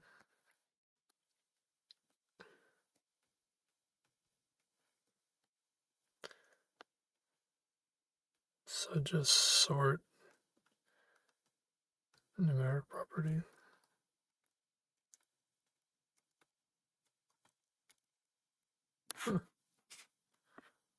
I'll compare. Okay. So just sort A, B, and uprise B.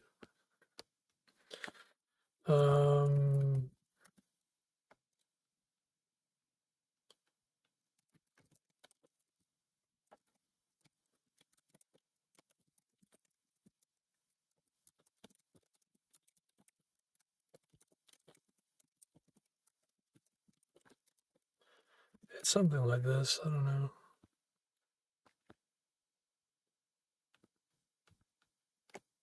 Yeah, I think that's it. It's pretty straightforward. There might be another way of doing this, but I think that's what they want. Just use a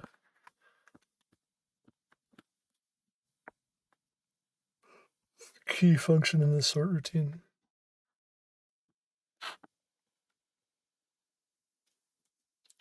Find mixing elements. So missing elements. So this is, I think, called a mex routine. Missing elements. Okay, I could be wrong, but let's see. Integer array nums consisting of unique integers. Originally, nums contained every integer within a certain range, or some integers may have gone missing from the array. Smallest and largest integers of the original array are still present in nums. Return a sorted list of all the missing element integers in this range. No integers are missing. Return an empty list. How big are these? Oh, there's only 100 numbers. Okay.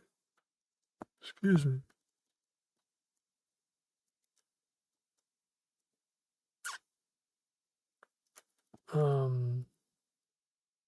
I mean, you could just sort this and then work through it. There are a few ways. The constraints are so small that this is pretty easy one. There might be special ways to do this, but this is probably fine.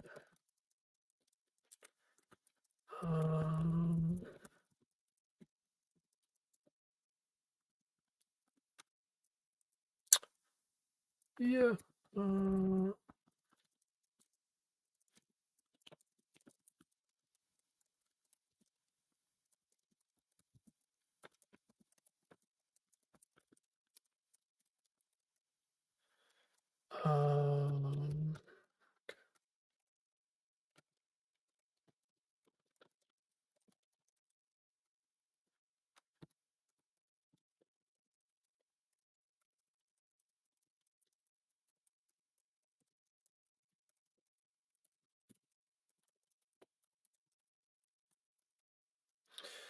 All right, so the way we're going to do this is just have a for loop. Set that pushback. Val. Do val is not equal to nums of I. We're going to increment val. So if it is equal, we don't do anything here.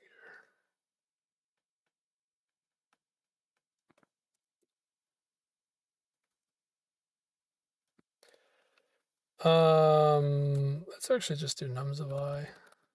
Oh no, actually val is fine. It's fine. And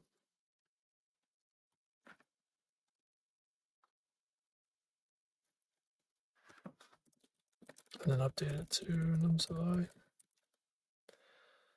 Something like this. Something like this.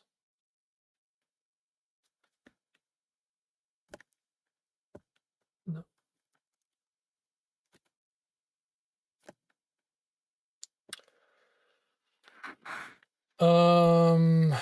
Sort it, and then we start off at the beginning, and then we say if we're not equal to nums of 0, respect the value,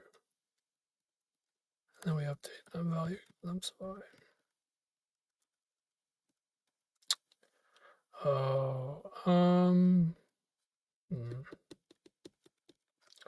Well, this will automatically update it though, right?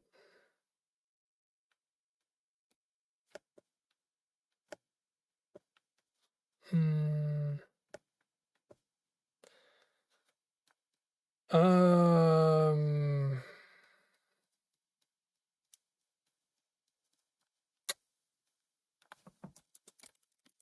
think we should actually update them both together. There we go. It's a little bit confusing by that. why that works, but yeah, I don't want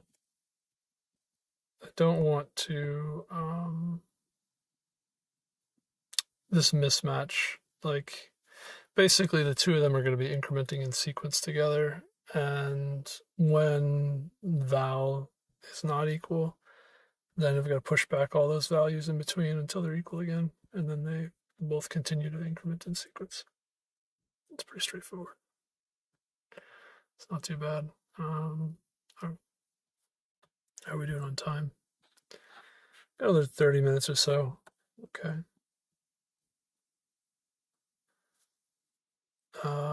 Is acronym. Check if a string is an acronym of words. Given an array of strings words and a string S, determine if S is an acronym of words. The string S is considered an acronym of words. It can be formed by concatenating the first character of each string in words in order. For example, AB can be formed from apple, banana, but it can't be formed from bear, aardvark. Turn true if S is an acronym of words. Oh, acronym is a it's like the first letter of each word. Excuse me. Okay.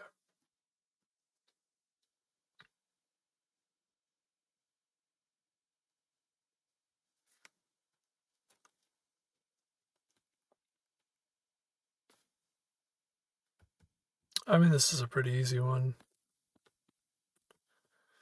Yeah, we'll do return S equals stud transform reduce. It's going to be words, step again, and empty string. And we're going to say the transform and the reduce. I think this is the transform actually. The reduce is going to be a constant string. Oh no. Yeah.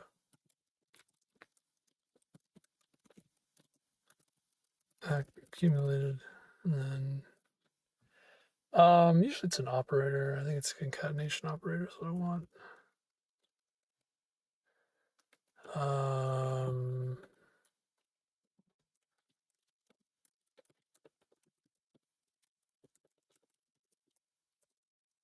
Actually not sure about this.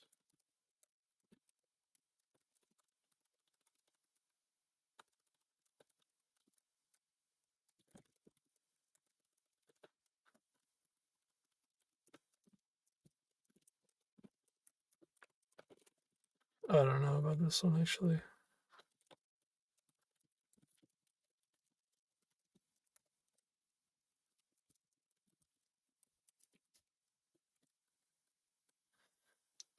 Yeah. I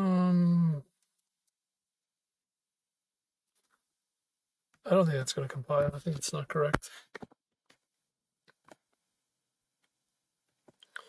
Yeah, not quite.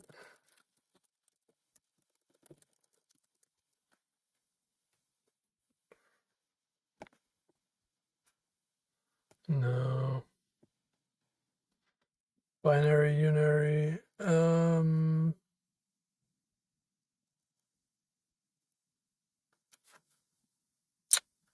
Okay. Yeah, it actually. All right. Well, it's a little awkward. Anyway, let's not make this too complex. Combined.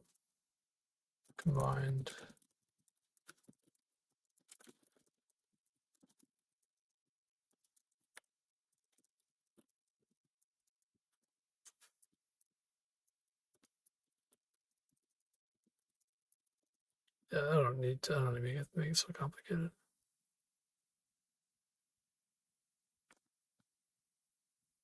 This is like a really straightforward question. I'm not sure if there's a faster way to do that, by the way. I think that's about it as far as like optimizing things. By the way, I think I should be using, instead of MySQL, I should be using Postgres. Postgres SQL.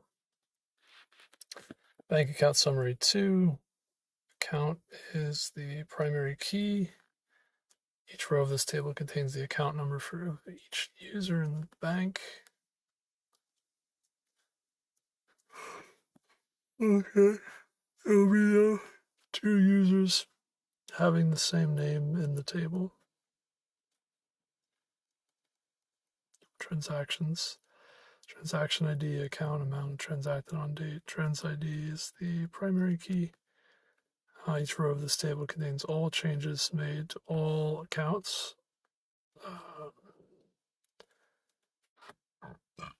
Amount is positive if the user received money and negative if they transferred money. All accounts start with a balance of 0. Write a solution to report the name and balance of users with a balance higher than 10,000. The balance of an account is equal to the sum of all of the amounts of all transactions, including that involving that account. Return the result table in any order. The result format is in the following example. So these accounts, transactions, amounts. So you'd want to group by the accounts and add the amounts. And if they have more than 10,000, then that's what I want to use. Okay. And then I'd want to probably join with the name of the account. Yeah. All right. Probably natural join. So what does PostgreSQL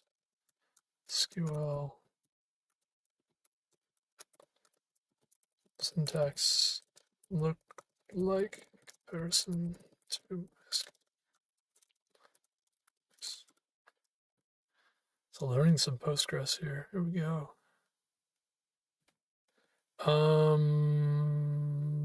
Yes, got another half hour here. Auto increment, columns, string concatenation, Postgres, upsert, insert, or update. Interesting. Case sensitivity. Case sensitive string comparisons. Okay. Quoting, single quotes for strings, double quotes for identifiers. JSON support, conditional logic. Case, when, then, else.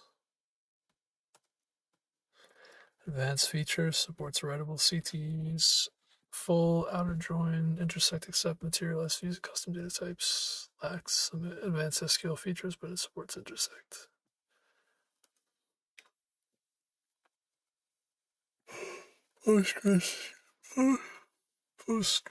PostgreSQL. PostgreSQL is standards compliant, feature rich. Okay. All right. Let's go with PostgreSQL here.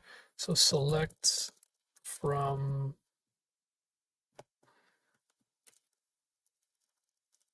transactions, group by is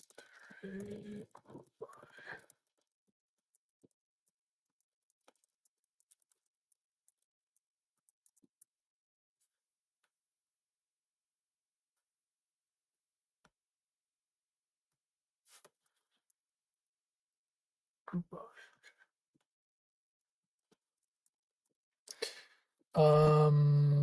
Account. Let's say sum of amount as balance. Okay, what does this give me?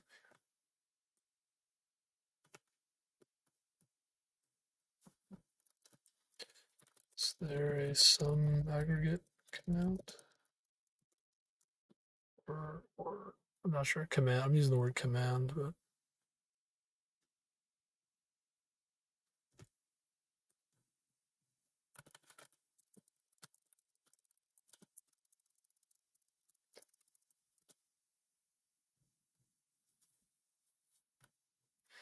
Yes. Okay.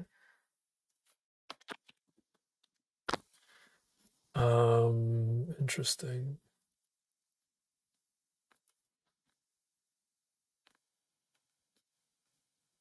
Wrong answer.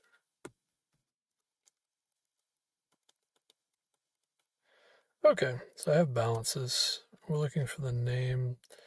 So I'd want to join um,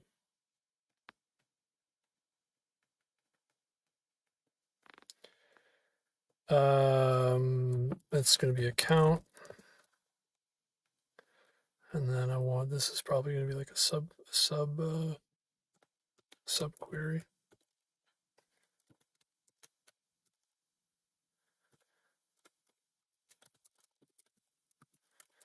Name balance from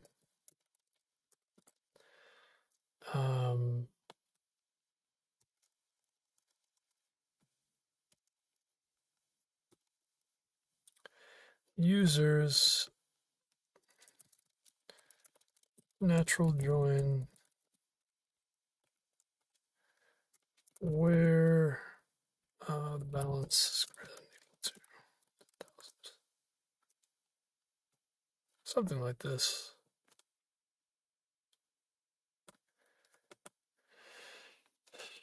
Okay. How about a where clause?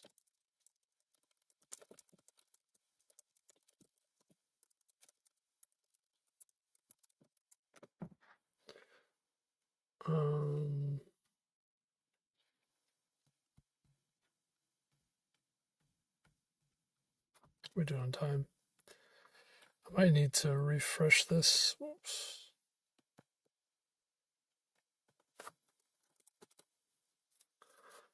Is the string health is okay? Okay.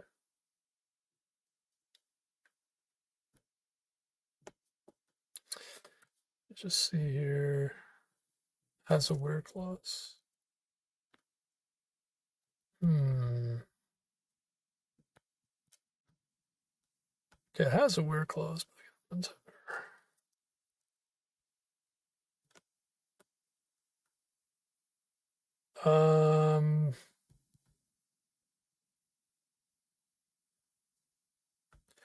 Can I use a where clause with the group by clause?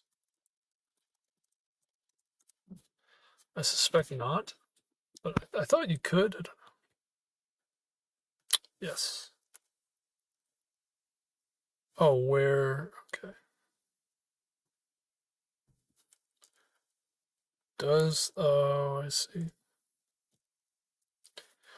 Filters rows before grouping. Only the filtered rows are used in the aggregation. Grouping non-aggregated columns and select must be in the group by clause. Okay. Is there way to group to filter out on the aggregated columns? For example, I might have a balance that is calculated.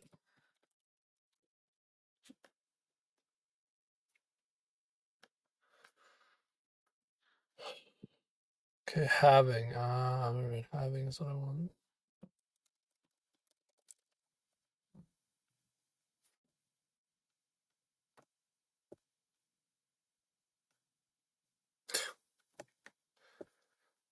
Balance does not exist.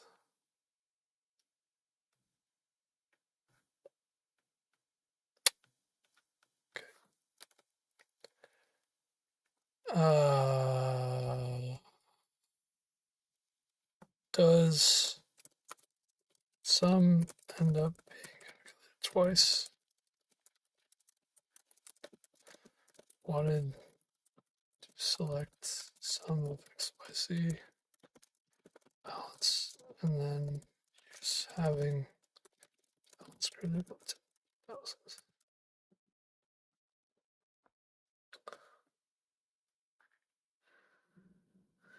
Not calculated twice. must write the full expression.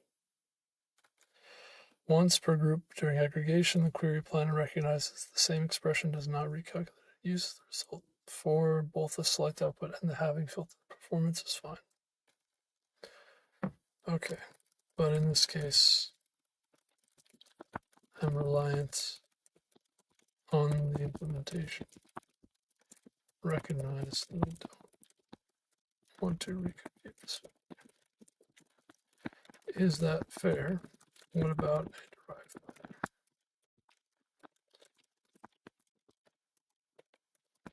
Like twice the speed. Would I be able to create a variable to optimize this?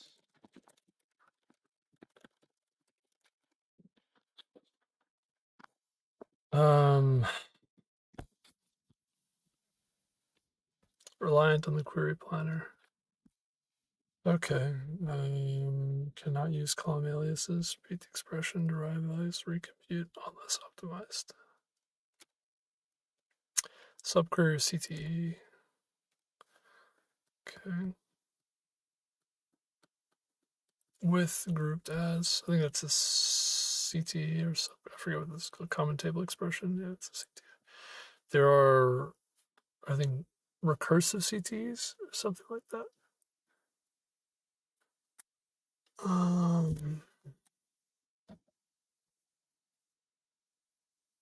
Or CTX, I don't remember. Table expression,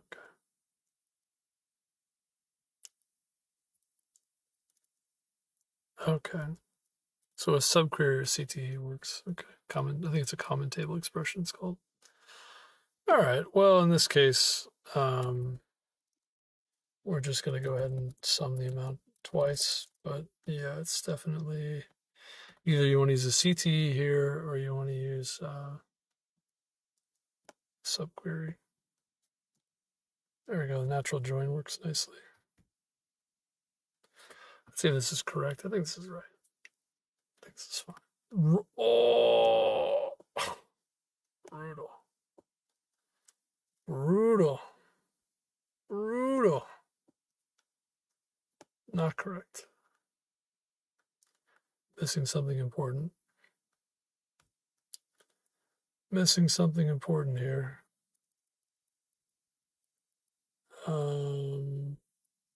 Oh, it's gonna be greater than 10,000, huh? It's like, what did I do wrong? Higher than 10,000. Okay. Greater than 10,000. That's my mistake. All right, how are we doing on time? Got another 15 minutes, a little over 15 minutes. Still, oh, no, accepted. Okay, there we go. All right, not bad, not bad. Postgres very similar to MySQL. A lot of the querying. Not too bad. Let's see, merge in between linked lists. Okay, you're given two linked lists, list 1 and list 2, sizes n and m respective. It should be mn, lmn. I don't know. Ooh, list 1's nodes from the ath node, the bth node, and put list 2 in their place. The blue edges and nodes in the font figure indicate the result. Okay. But build the result list and return its head. So I'm gonna remove this. Okay. It's pretty straightforward. So list 1, list 2 gives me ath node to bth node. Okay. So very straightforward. We're going to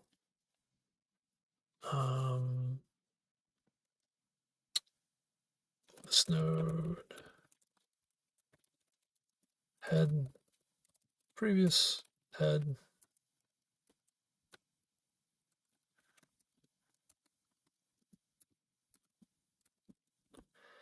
I'm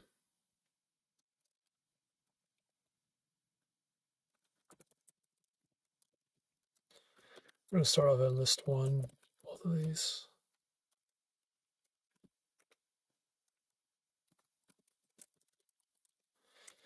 we'll say if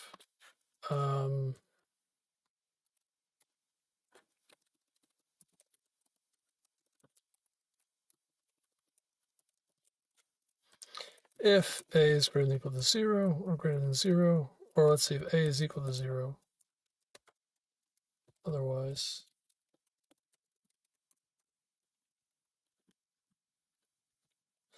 so there's an edge case here to handle.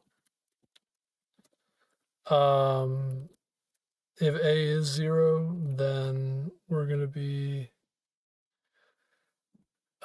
setting the list 1 equal to, or actually,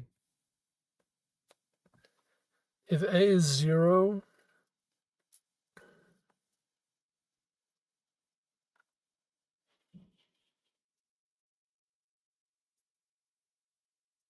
and we skip the previous portion,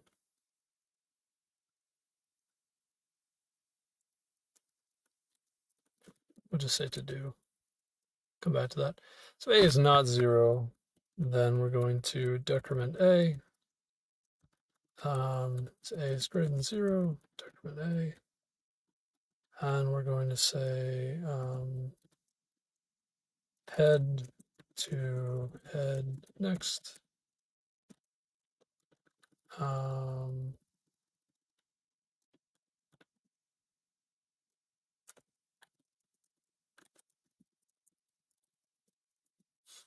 So if a is greater than 0 and it's not the null pointer,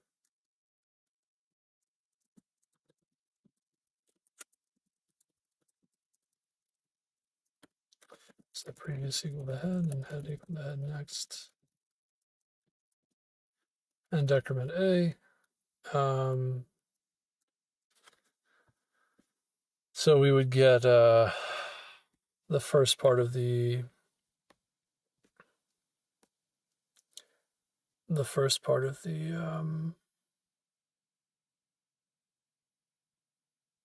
section that we're going to remove, and we're going to set previous equals list 1, or list 2 rather. It's not previous, it's previous next.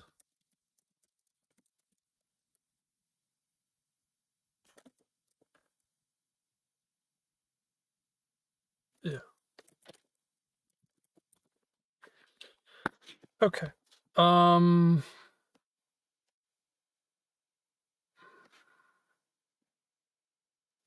In this case, we're going to set list 1 equal to list 2. Just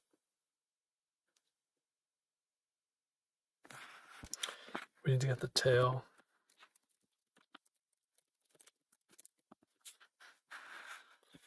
We'll come back to that. If b, well, let's assume b doesn't exceed the size of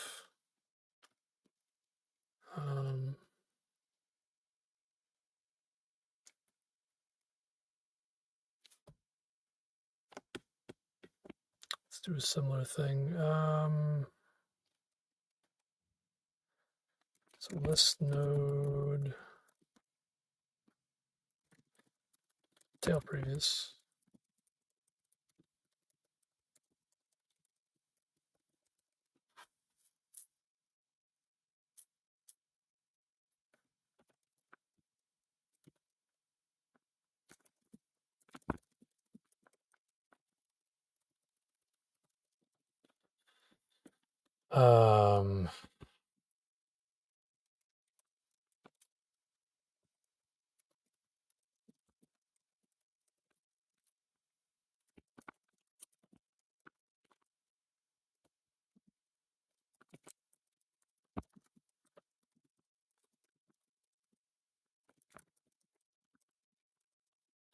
Okay. So now take whatever head is pointing to.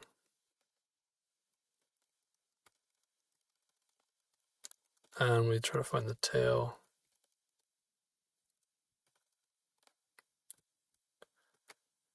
to remove, the section to remove. And there's a previous portion.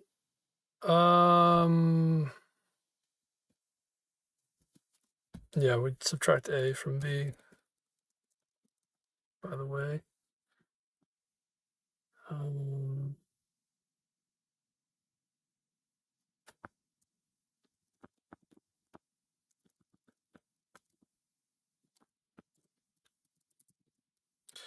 You know, I'm not so sure about this, actually. Yeah, I think there's a lot of edge cases involved. Like if A is equal to B, what happens? Oh, boy. This is pretty involved. I think I need a break. Stream is starting to lag a bit. Gonna have some buffering a bit for some time. This is not the best way to do this, the way that I'm describing this. Let me just see if the stream's okay. I need to think a little bit harder about this question. Let me see stream help. So inside. Let me just see if the stream's okay. I need to think a little bit harder about this question. All right, I mean, the stream is live. It's just the bit rate's dropping a bit. I need to, yeah, there's a lot of edge cases involved. Let's say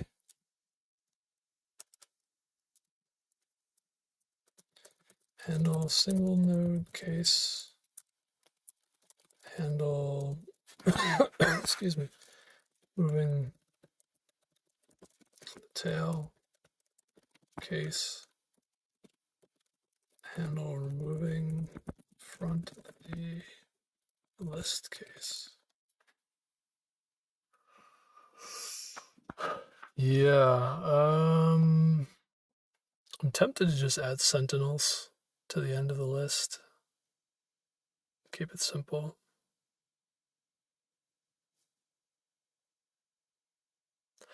I suppose I could do that. That's probably not the worst thing in the world. Let's add sentinels to keep it simple.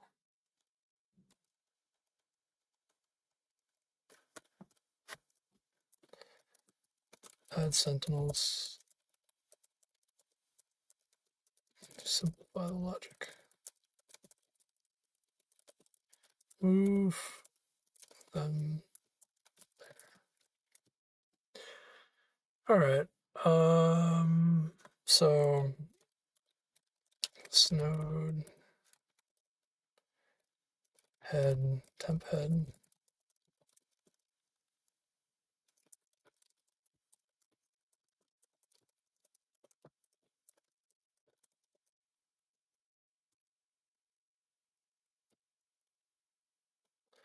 Just one. This node, temp tail. And we'll come back to this. So we're gonna have get tail.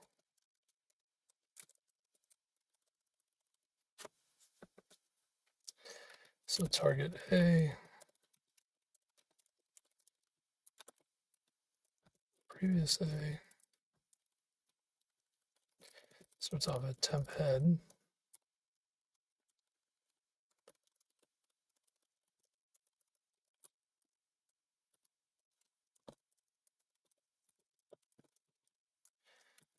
And target B.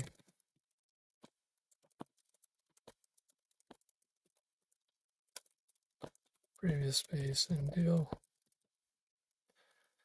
We're gonna say for A is greater than 0. Decrement A, decrement B.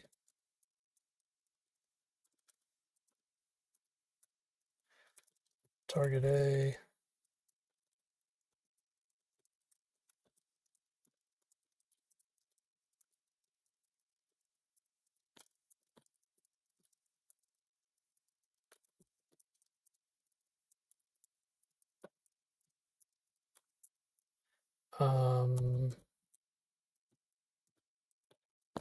previous A. Okay,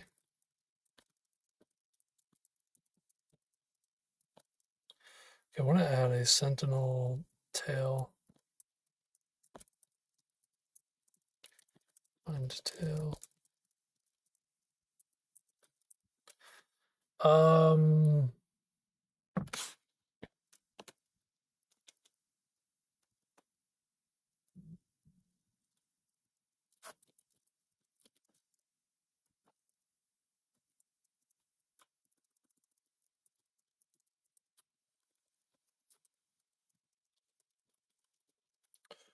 We'll say target tail.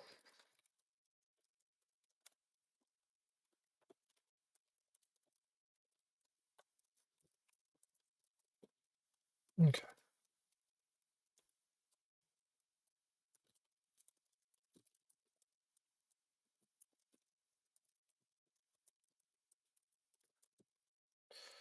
A lot going on here.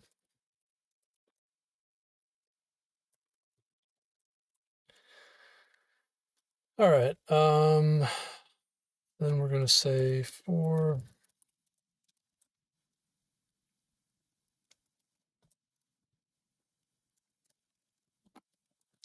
really should do this separately, I think.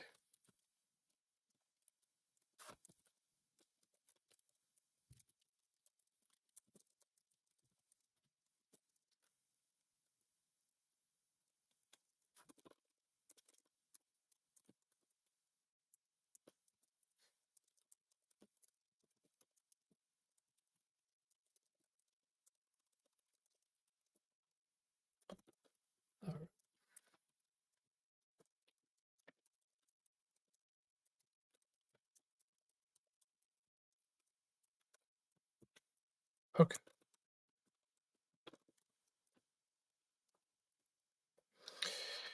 So we'll find the target, they'll find the tail eventually, and then eventually just say target tail equals tail previous. And then we can say target tail next equals temp tail.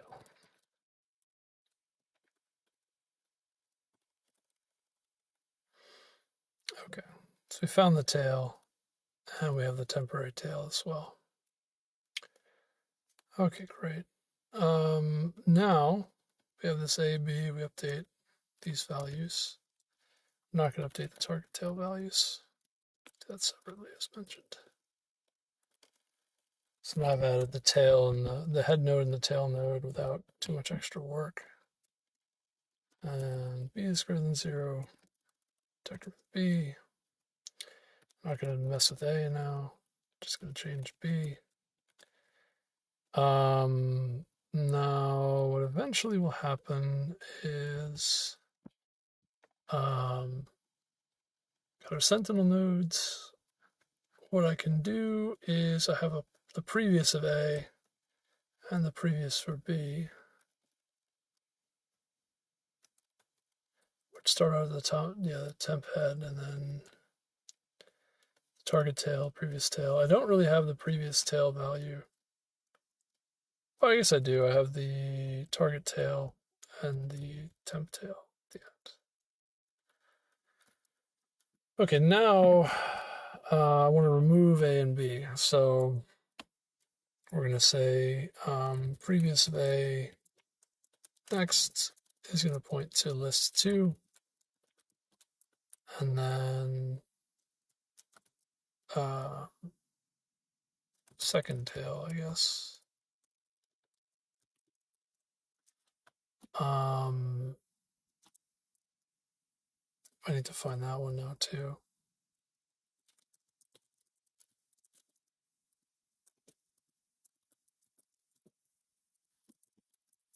Okay.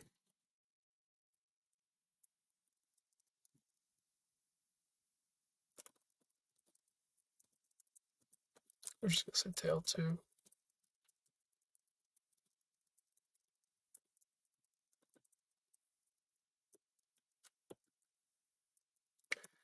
Similar kind of a deal.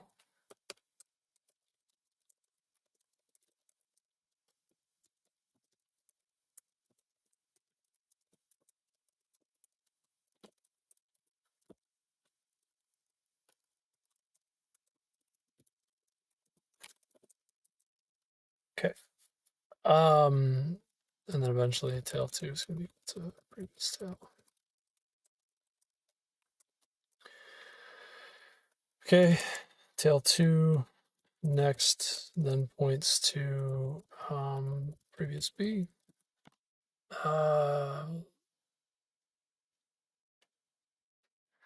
Target B, actually.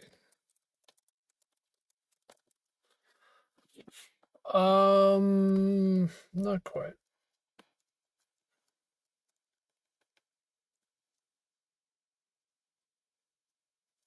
It's actually target B next. Okay.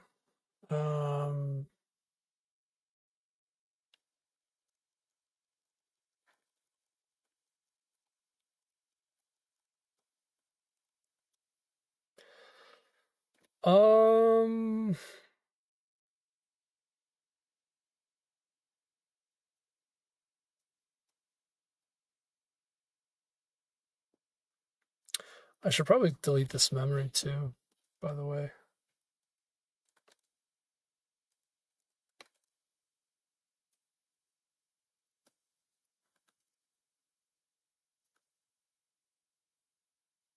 I don't know if I need a second tail, by the way, also. I don't think that matters. I don't think I need that. I'm going to remove it for now. Come back to it. It may be useful, it may not.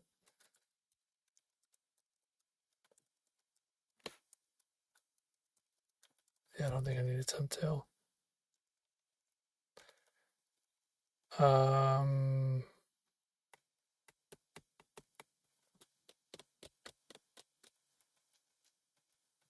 Okay.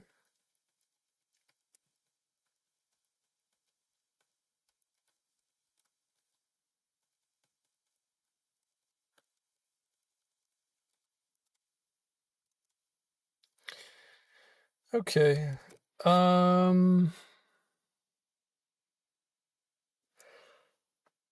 So my previous A is now pointing to list 2, and list 2 tail is now pointing to target B next. And basically everything between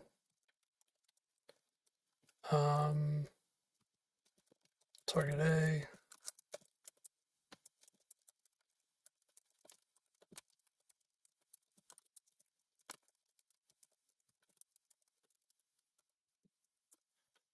we're going to go ahead and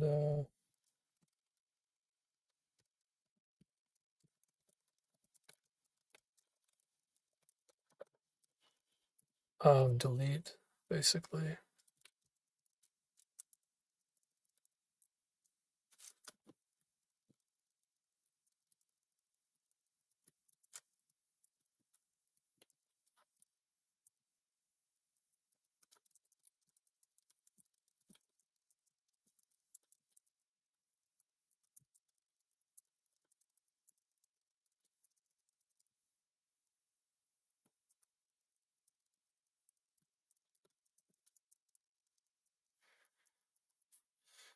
Okay.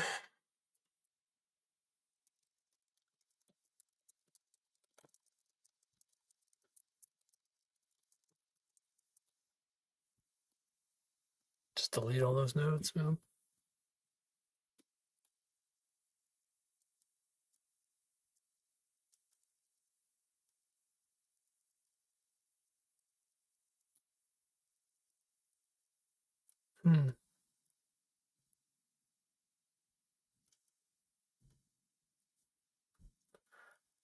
Not so sure what to make of it all.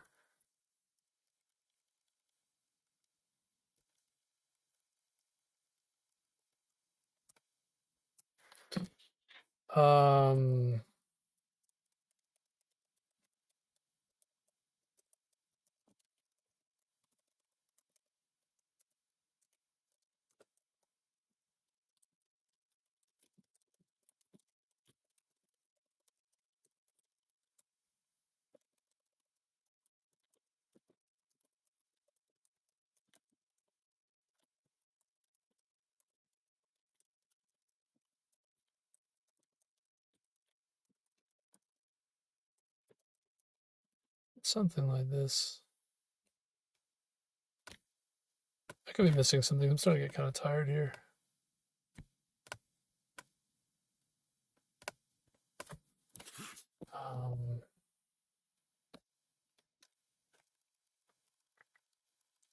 These actually don't need to be pointers, I think.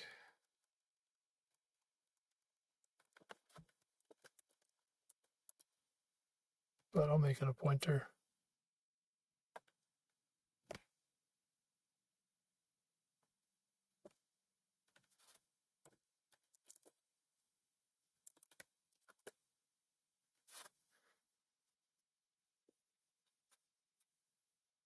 Temporary object. Oh, all right. I guess not.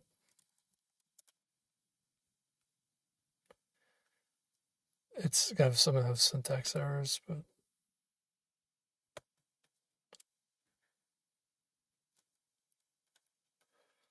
a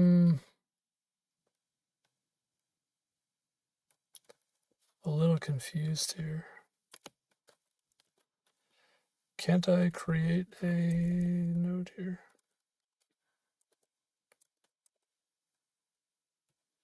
Put this on the stack.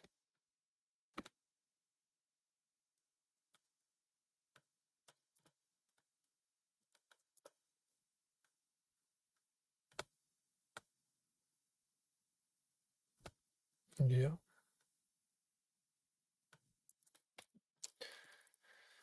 Can be done, but it's a bit awkward.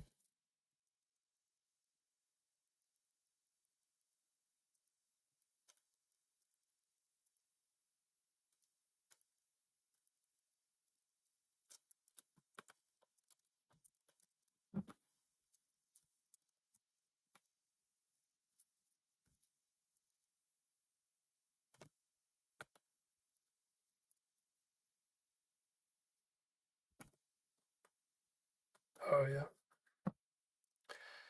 That's also subtle. Not that subtle, but I make that mistake frequently. It's a reference. Or I need to have a the way that syntax works, you gotta put an asterisk there.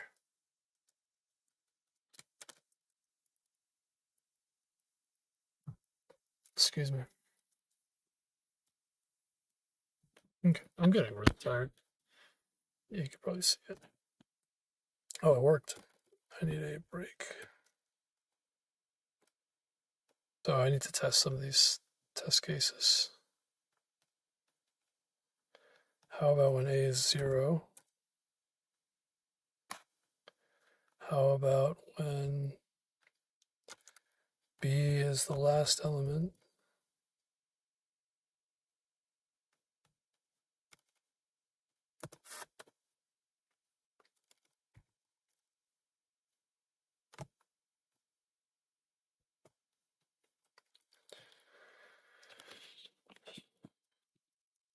Ath and bth, 0, 1, 2, 3. Okay. And then how about when it's only one element?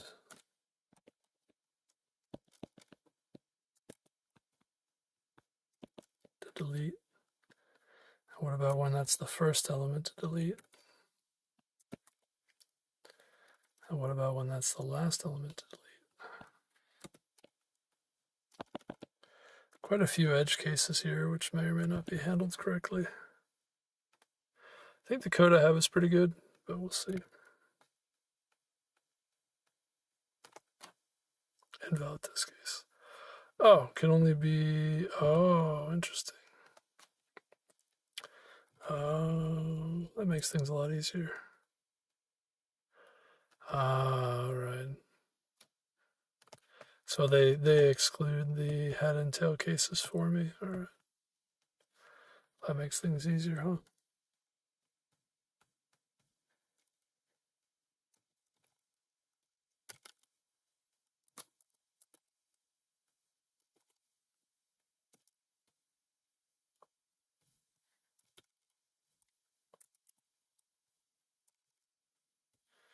That makes things a lot easier.